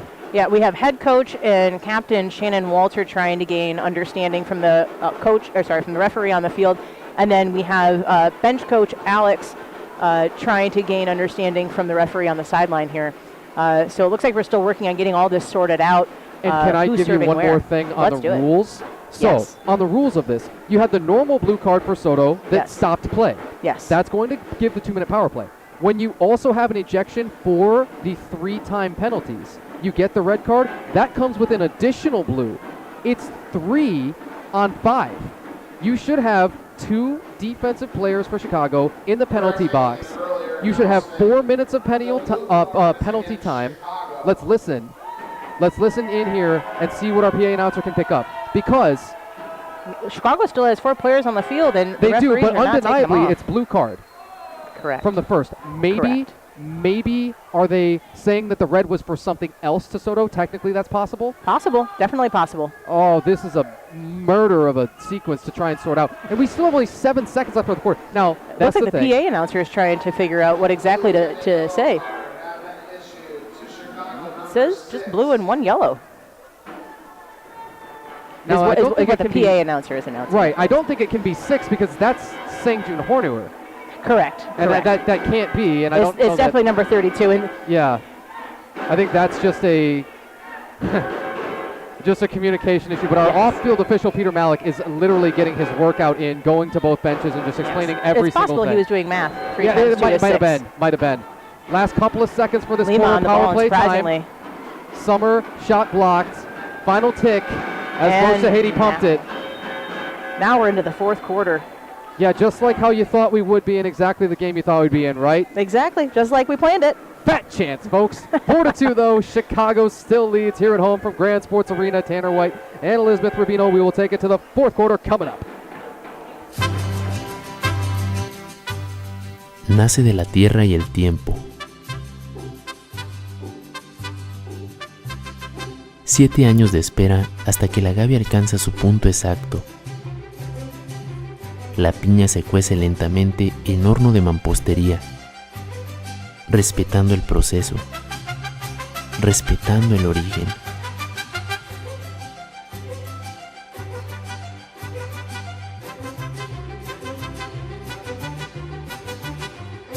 La fermentación es natural, sin prisas, y la doble destilación en alambique concentra su carácter, su aroma, su esencia. Un tequila artesanal que honra las raíces del tequila auténtico. Tequila La Legión, respaldado por generaciones.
All right, folks, we are going to come out of a heated quarter break, and everybody has wrapped their heads around what happened. We thought it was going to be 3-time penalties, and Liz and I went back and forth, and we eventually got it confirmed with our off-field official, Peter Malik. That man has been getting his workout in, and we absolutely take a moment to tip our caps and say thank you so much to him and the whole referee crew for helping us to sort this out and their fantastic work throughout the match. Our crew chief, Alejandro Lopez, and our crew also rounded out by Christian Ronhel and Peter Malik. So 3 cards on Soto. A charging dangerously, a delay of game for kind of kicking the ball away, and then a dissent for whatever she said. So all at the same time period, all 3 of those cards hit. And when you accumulate 3-time penalties of any kind, 3 cards of any kind, you're tossed with the red card. So it's 4 cards at the very same timestamp of about 7 seconds left in that third quarter. And Soto's day is done. Fort Wayne will come out of the break with penalty time still to be had. We should have, let's see, 13:03. The penalty time should be released if indeed we only get the 1 power play. I think that's likely what we're going to have, but we are still in discussions. The last thing we're questioning, too, is who actually went into the penalty box to serve all those penalties. And hopefully when Liz makes her return, we'll hear everything about it.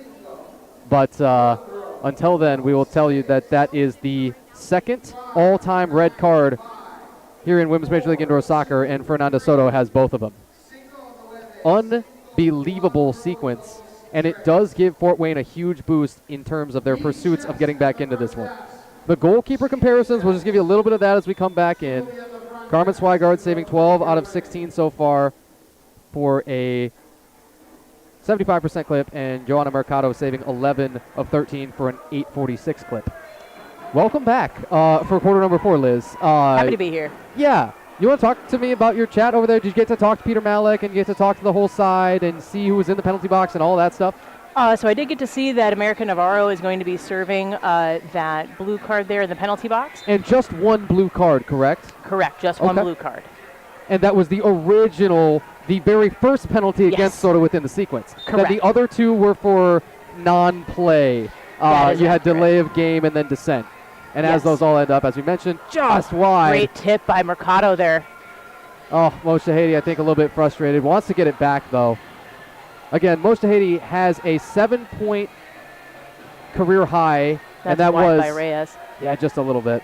That was tied for the single-game records here in Women's Major League Indoor Soccer. 6 goals and 7 points overall. Reyes collects this back. Reyes, airspace, just wide missed again, but not by much.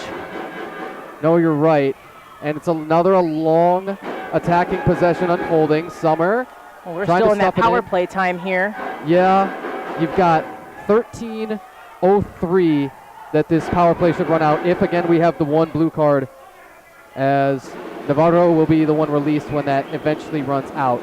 Thomas's turn, Mojtahedi right on the block. Reyes Lots too. of craziness in the box. Mercado comes up with the save with some contact there by number 12, Lena Thomas. But Joanna Mercado gets up, and she's tough. She'll get the ball to Swigard, though.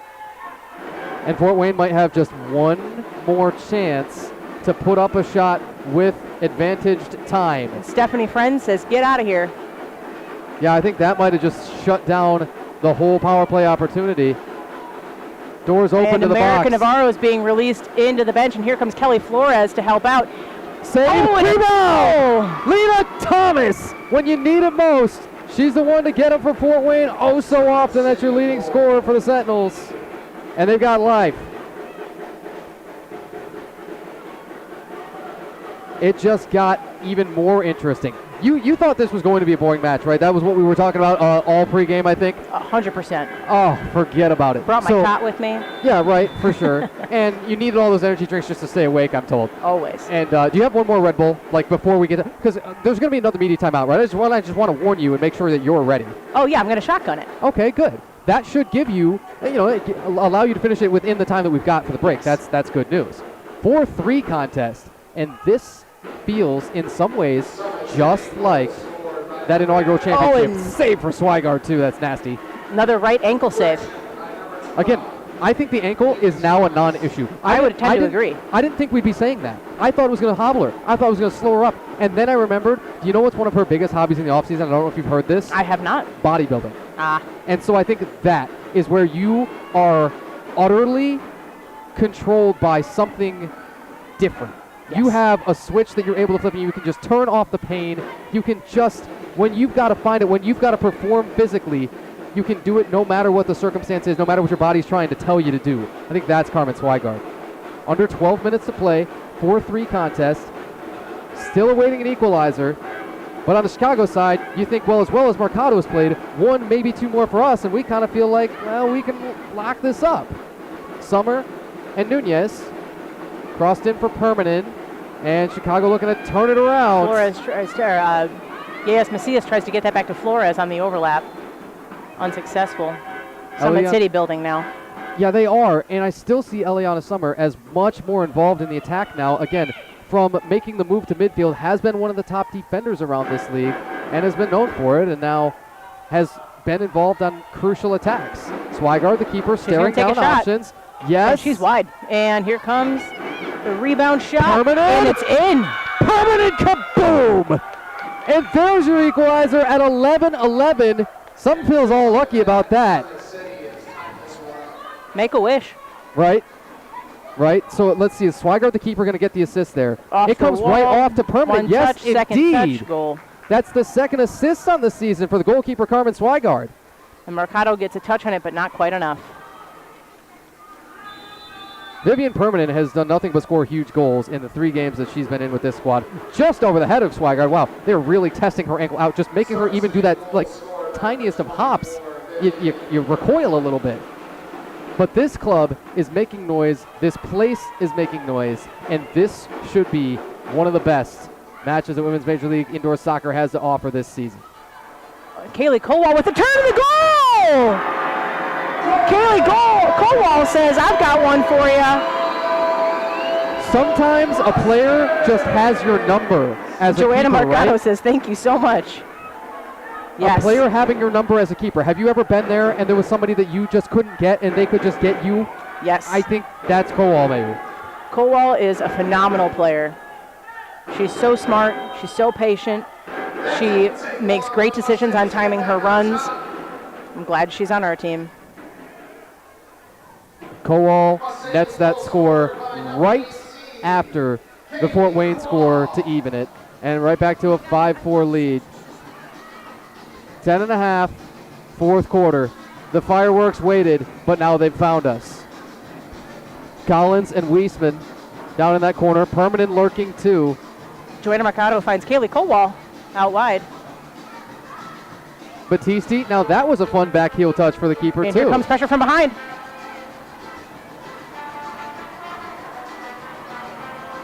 Kowal to Vasquez. Vasquez a clear. And Horner now all the way back for the goalkeeper. Heavyweights. It's a heavyweight fight. Sometimes when your guard is dropped, two guys just kind of stand there and punch each other in the face. This has a little bit of that feel right now. The goalkeepers maybe are, that kind of perfect analogy. Two heavyweights where Mercado has just absolutely ran with every starting keeper opportunity that she's gotten. And Carmen Swigard, well, you know about her, right? The all-time leader in saves in the league. And just so many memorable moments for her throughout both seasons. That is true. And really, all the games between Chicago and Fort Wayne throughout the years have been incredibly close, including the last year's final. Swigard the ball loose. bounces around. Nunez doesn't miss it by much. Swigard touches it enough to save it. And Swigard comes up with it there. Nunez trying to fight through the pressure of Reyes, but is unable to. Another tense sequence, all kind of unfolding in front of Swigard. She lofts this way down, long run. Reyes and Freund. Hits the referee, but he is part of the field. The man lost his whistle. That was awkward. He couldn't even blow it to stop play. I wonder what he eventually rules. And Reyes is still there arguing the case. Reyes got to be careful in terms of what she says because, well, a referee can get on edge. And with all the cards from Soto, it's something to think about going forward that you got to be smart about this. And you can't afford to go a player down now when you're down on the scoreboard. Walter got some room. Out for Nunez! Gets her goal! And assisted by none other than Shannon Walter. What else is new? I mean, have you heard this before? Walter for Nunez. 8:32, fourth quarter. 6-4 Chicago.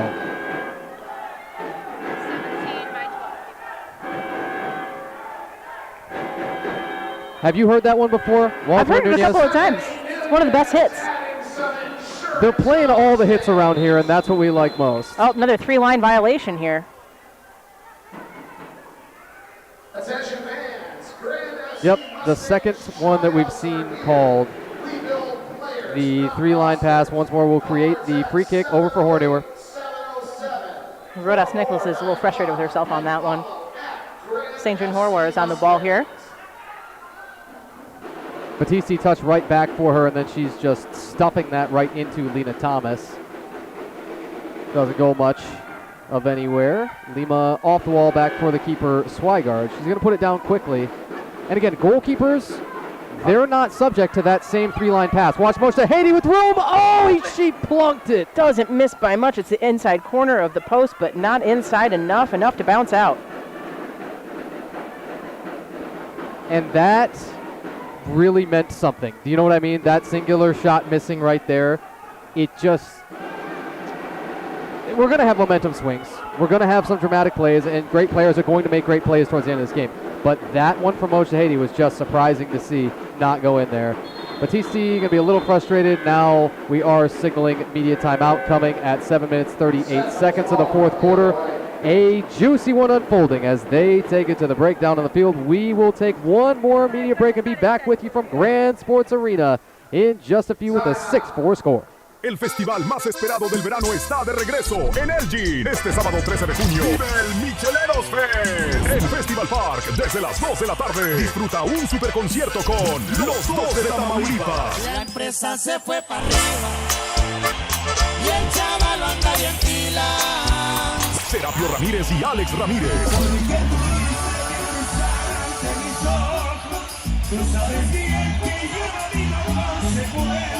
La séptima banda. Yo no soy gente de ni un cartel, pero soy bravo como la ves. Los contrabandistas. Quiero ser como el aire. Y aún faltan artistas por confirmar. Además, micheladas, comida deliciosa, bebidas, vendedores y diversión para toda la familia. Boletos Early Bird, solo $25. Niños menores de 10 años entran gratis. Compra tus entradas ahora en el GinMicheFestival.com. El Gin Miche Fest, este sábado 13 de junio en Festival Park, donde el verano sabe mejor.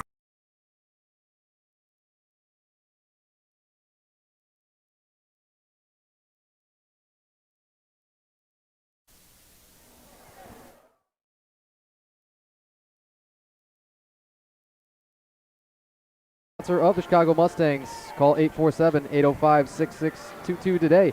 That's 847-805-6622. You know what else is going on around here? A whole bunch, right? But how about Grand FC Mustangs spring tryouts? They build players, not rosters. Call or text 708-707-4495 and follow at Grand FC Mustangs. That's at Grand FC Mustangs. All right, then. We are ready to restart a very, very interesting first half of that fourth quarter. It is 6-4, and once more, not how we thought we'd get there. Final 7 minutes and 38 seconds of this game, and it's all from decided. Yeah, not a chance. Not going to happen until we see, I want to say quadruple zeros. Yes. You know what I mean? Some people say triple zeros. Well, you might want to even go further than that. The goalkeeper numbers, the comparison here goes Mercado saving 11 out of 15 now with the 4 goals allowed. That's a 733 clip. And for Carmen Swigard, 13 of 19 or 684. Plus, got her second assist on the season. Also registered one in their first home match against Fort Wayne back on February the 15th. And put a shot on target and come close with another and probably had one that was blocked. I mean, she's filling up the stat sheet as a goalkeeper. That's a good place to be. And I'm not entirely certain what we're waiting to restart this for. Do you know? No, I couldn't tell you. I've kind of been bopping and weaving over here trying to figure it out myself. Yeah. Lessons in patience. Yes, I think they're playing rock, paper, scissors over who's going to kick the ball, but that can't be it. Okay. You say it can't. Can't is a strong word, Liz. I say, if there's... There are other things that are less probable, but other things that are more probable. Yeah, sure. I wonder, is it fans? Because we have a couple of PA reads. We have a couple of PA reads coming for exactly that, which is just fascinating. Gotta love it. For first place, and we don't want to lose it because a fan was swearing at an official. We appreciate your cooperation. We're having an in-stadium announcement for fans to not use crude language towards the officials, and maybe that was the announcement we were waiting on before we would start play here. Yeah, I suppose that's it. Fascinating. That was really it's Nunez. This place dispossesses the defender. Summer shoots and hits the wall. Swigard good with her patience there. She was, and she stared down Nunez and knew that, okay, at some point this shot is coming, but knowing Stephanie Nunez, it's not going to be right away, and it's going to be something tricky involved in it. Finally. Yes, Macias carrying the ball up. Now 7 minutes to play. Nunez to Walter. Walter puts it in this time. We've got the inverse now. Mustangs up by 3. And as Walter drops the hammer, it's 6:57 to play and a 3-goal lead. That feels like a whole lot more. The Mustangs are starting to pull away here. And here's this replay. You see Walter starting to back up here with that intelligent play of hers and then just puts it smartly in the back of the net there. The back of the canvas. 6:57 still to play, and that's a long time if this match has proven anything. But if this club has proven anything, it's that they're undefeated all time here in Women's Major League Indoor Soccer. Defensive clearance 2, that's not going to make the Fort Wayne job any easier. 6:48 clock still reads, but each tick is a little bit more influential now. This time it's Hornewer at the top of the arc for Chicago. And the drums, the omnipresent drums. Hornewer shoots, save. Hits Swigard, great save there. Kelly Collins here with a little bit of patience trying to find a friend. She'll find Mercado all the way back.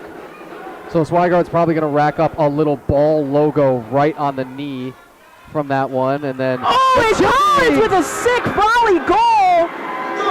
That's a classic Kelly hit right there. Kelly Collins, Kelly. And that might have been the backbreaker. Keeper Mercado so on target off the wall, and it looks like the exclamation mark. We'll actually have a keeper change here for the Mustangs. We've got HD Cruz in for Joanna Mercado. This is Cruz's first appearance in a game so far this year.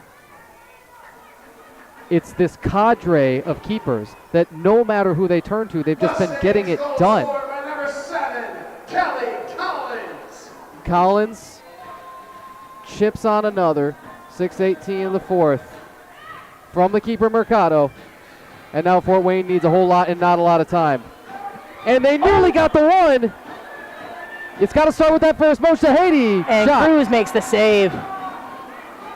Well, okay, so welcome to the action. Welcome to the match. Stoltz first, high two. Not quite. Reyes goes down, but still an open shot. Permanent off the head directly of Freund. But block shot. Get him how you can. Now in for Moshahedi. Moshahedi, as her defender lost her footing in front.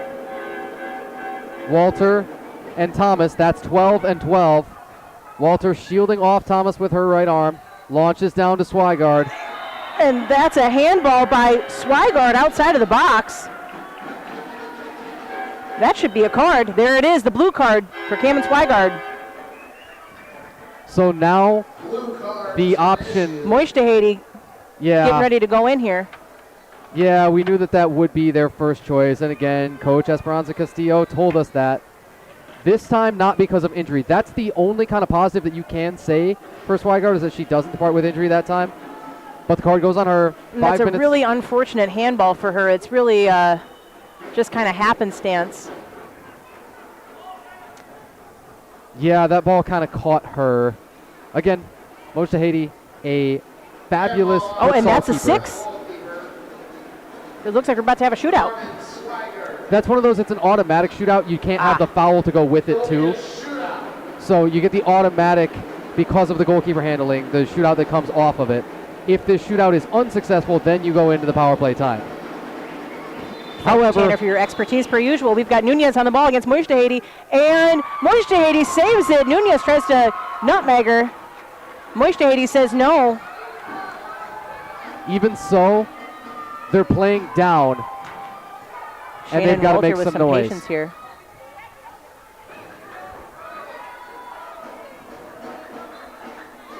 So 3:29, this penalty should be released. Fort Wayne, a player down all the way up until then.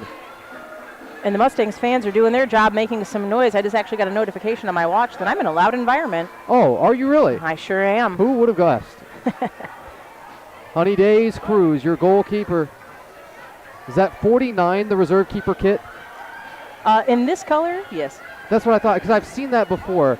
On the Chicago men's side, you have, of course, Jose Resendiz, the starter over there, wearing 48, and then they've had a number of keepers rotating through with 49, notably Denise Aragon.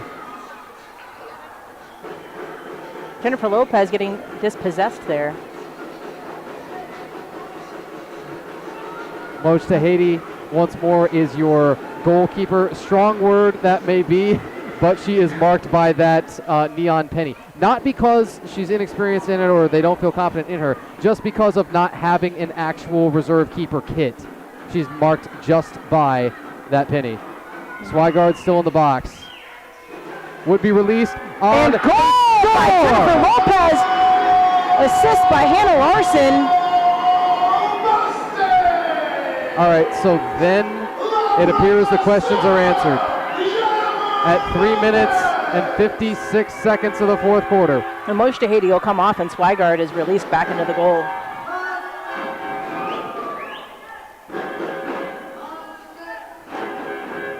You remember when this was 4-4?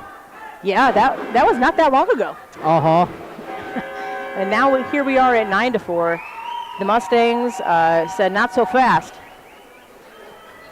Yeah, sometimes you flip a switch and there's nothing you can do. It's just the avalanche came down. Kowal, Nunez, Walter, Collins, Lopez, all here in the fourth quarter after the permanent score from Swigard. Fort Wayne to try and get a couple back. Now, Lopez there playing some defense.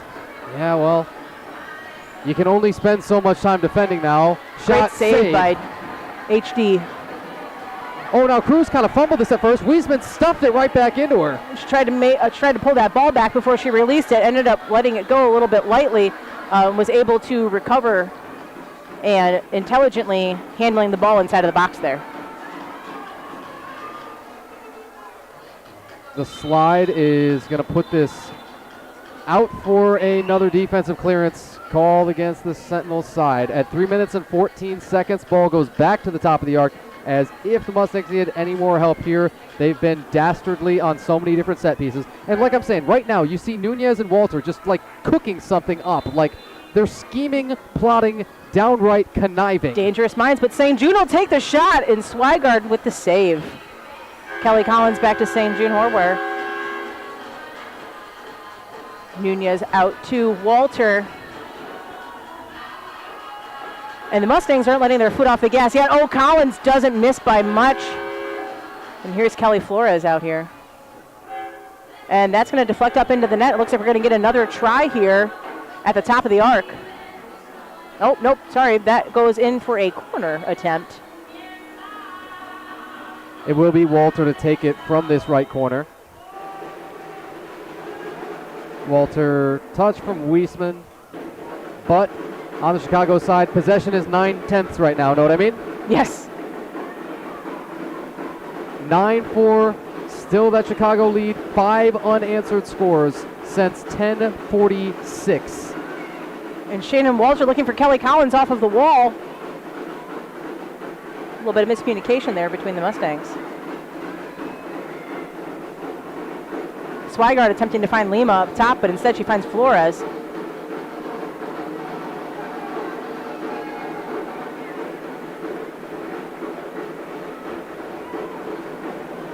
Ortega trying to put some pressure on Cruz there. Lima patient on the ball, finding Mojtahedi. Under 2 minutes. Shot a little wide, and boy, Summer not quite there with the rebound. Any one of these. Shannon Walter with a great touch there. And then nearly careened headfirst into the boards. Just the momentum of her own swing at that ball. Now you got Nunez on the ball for Flores.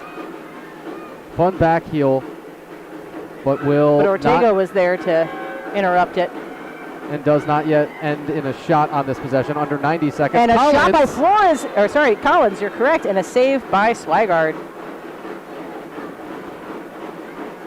She's keeping herself locked in here. Oh, and a goal by Collins. Great 1-2 by St. Jude Horware and Kelly Collins. Kelly Collins with another goal here. Is that a hat trick for her now? Yeah, it took a while, but finally the hat trick secured at 1 minute and 22 seconds to play.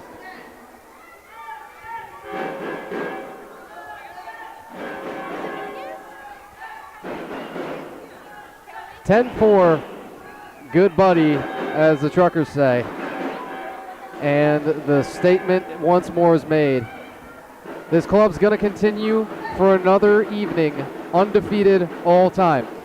And Summit City will look to earn their point, if they can, tomorrow, early evening, late afternoon. Yeah, that's right, at 5 p.m. And again, with the daylight time, it's all awkward, and time is really a social construct. Have any of us really settled in yet? I know I haven't. No, not really. but this club has settled in at the top and just expects to be there. That's the standard after year one. 45 seconds to play. Chicago 10, Fort Wayne 4.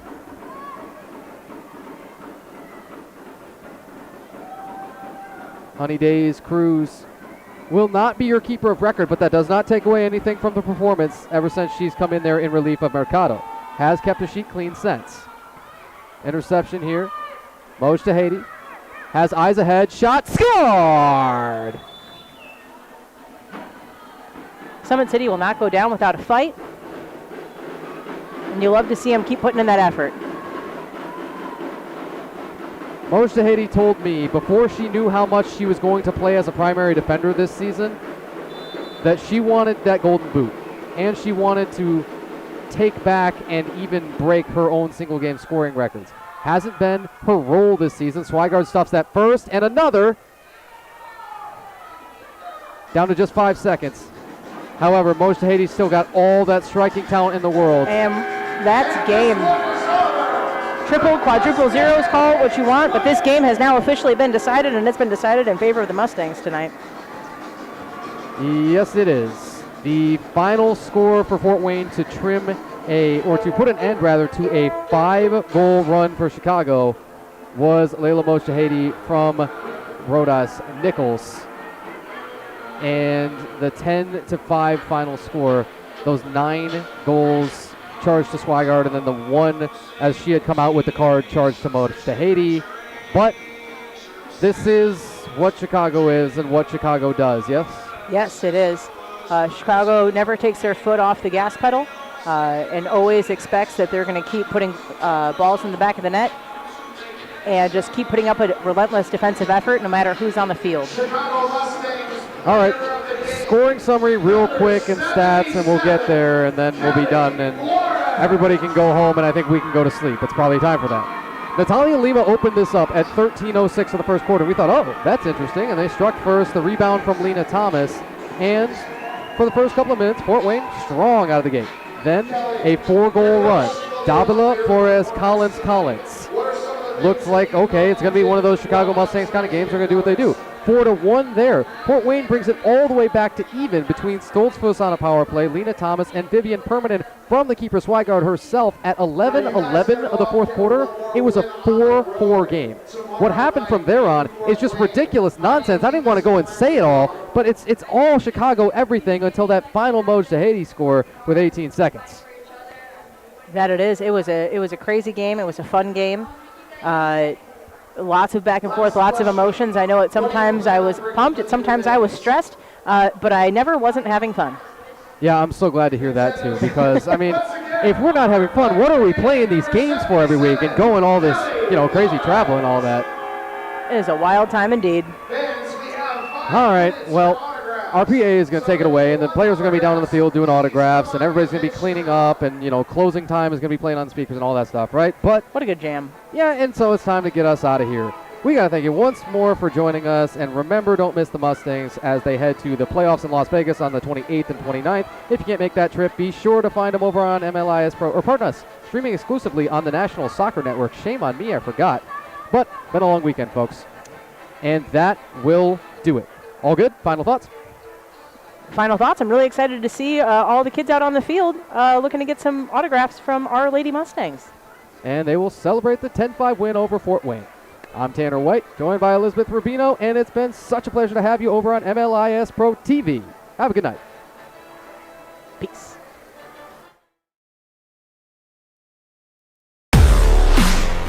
The National Soccer Network presents the MLIS and WMLIS Finals weekend. 8 teams battling for a championship at the Orleans Arena in Las Vegas, Nevada. Don't miss the excitement March 28th and 29th as the top indoor soccer teams compete for the title. Watch every match live and exclusively on the National Soccer Network. Nace de la tierra y el tiempo. 7 años de espera hasta que la Gaby alcanza su punto exacto. La piña se cuece lentamente en horno de mampostería, respetando el proceso, respetando el origen.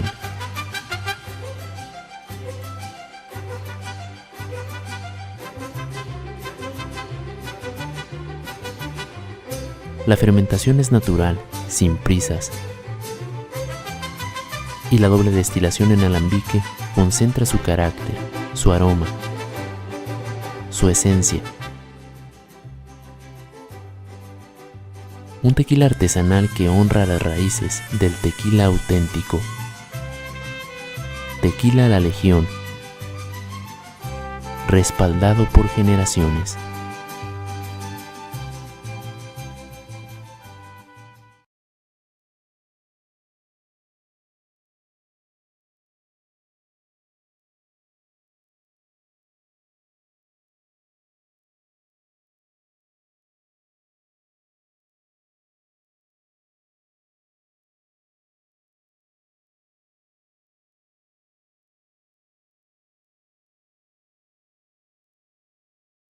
El festival más esperado del verano está de regreso en Elgin. Este sábado 13 de junio vive el Micheleros Fest en Festival Park desde las 2 de la tarde. Disfruta un super concierto con los 2 de Tamaulipas. La empresa se fue para arriba y el chaval anda bien pila.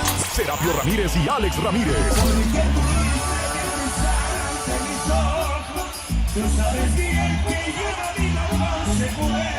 La séptima banda. Yo no soy gente de ni un cartel, pero soy bravo como la ven. Los contrabandistas. Quiero ser como el aire. Y aún faltan artistas por confirmar. Además, micheladas, comida deliciosa, bebidas, vendedores y diversión para toda la familia. Boletos Early Bird, solo $25. Niños menores de 10 años entran gratis. Compra tus entradas ahora en elginmichefestival.com. Elgin Miche Fest, este sábado 13 de junio en Festival Park, donde el verano sabe mejor.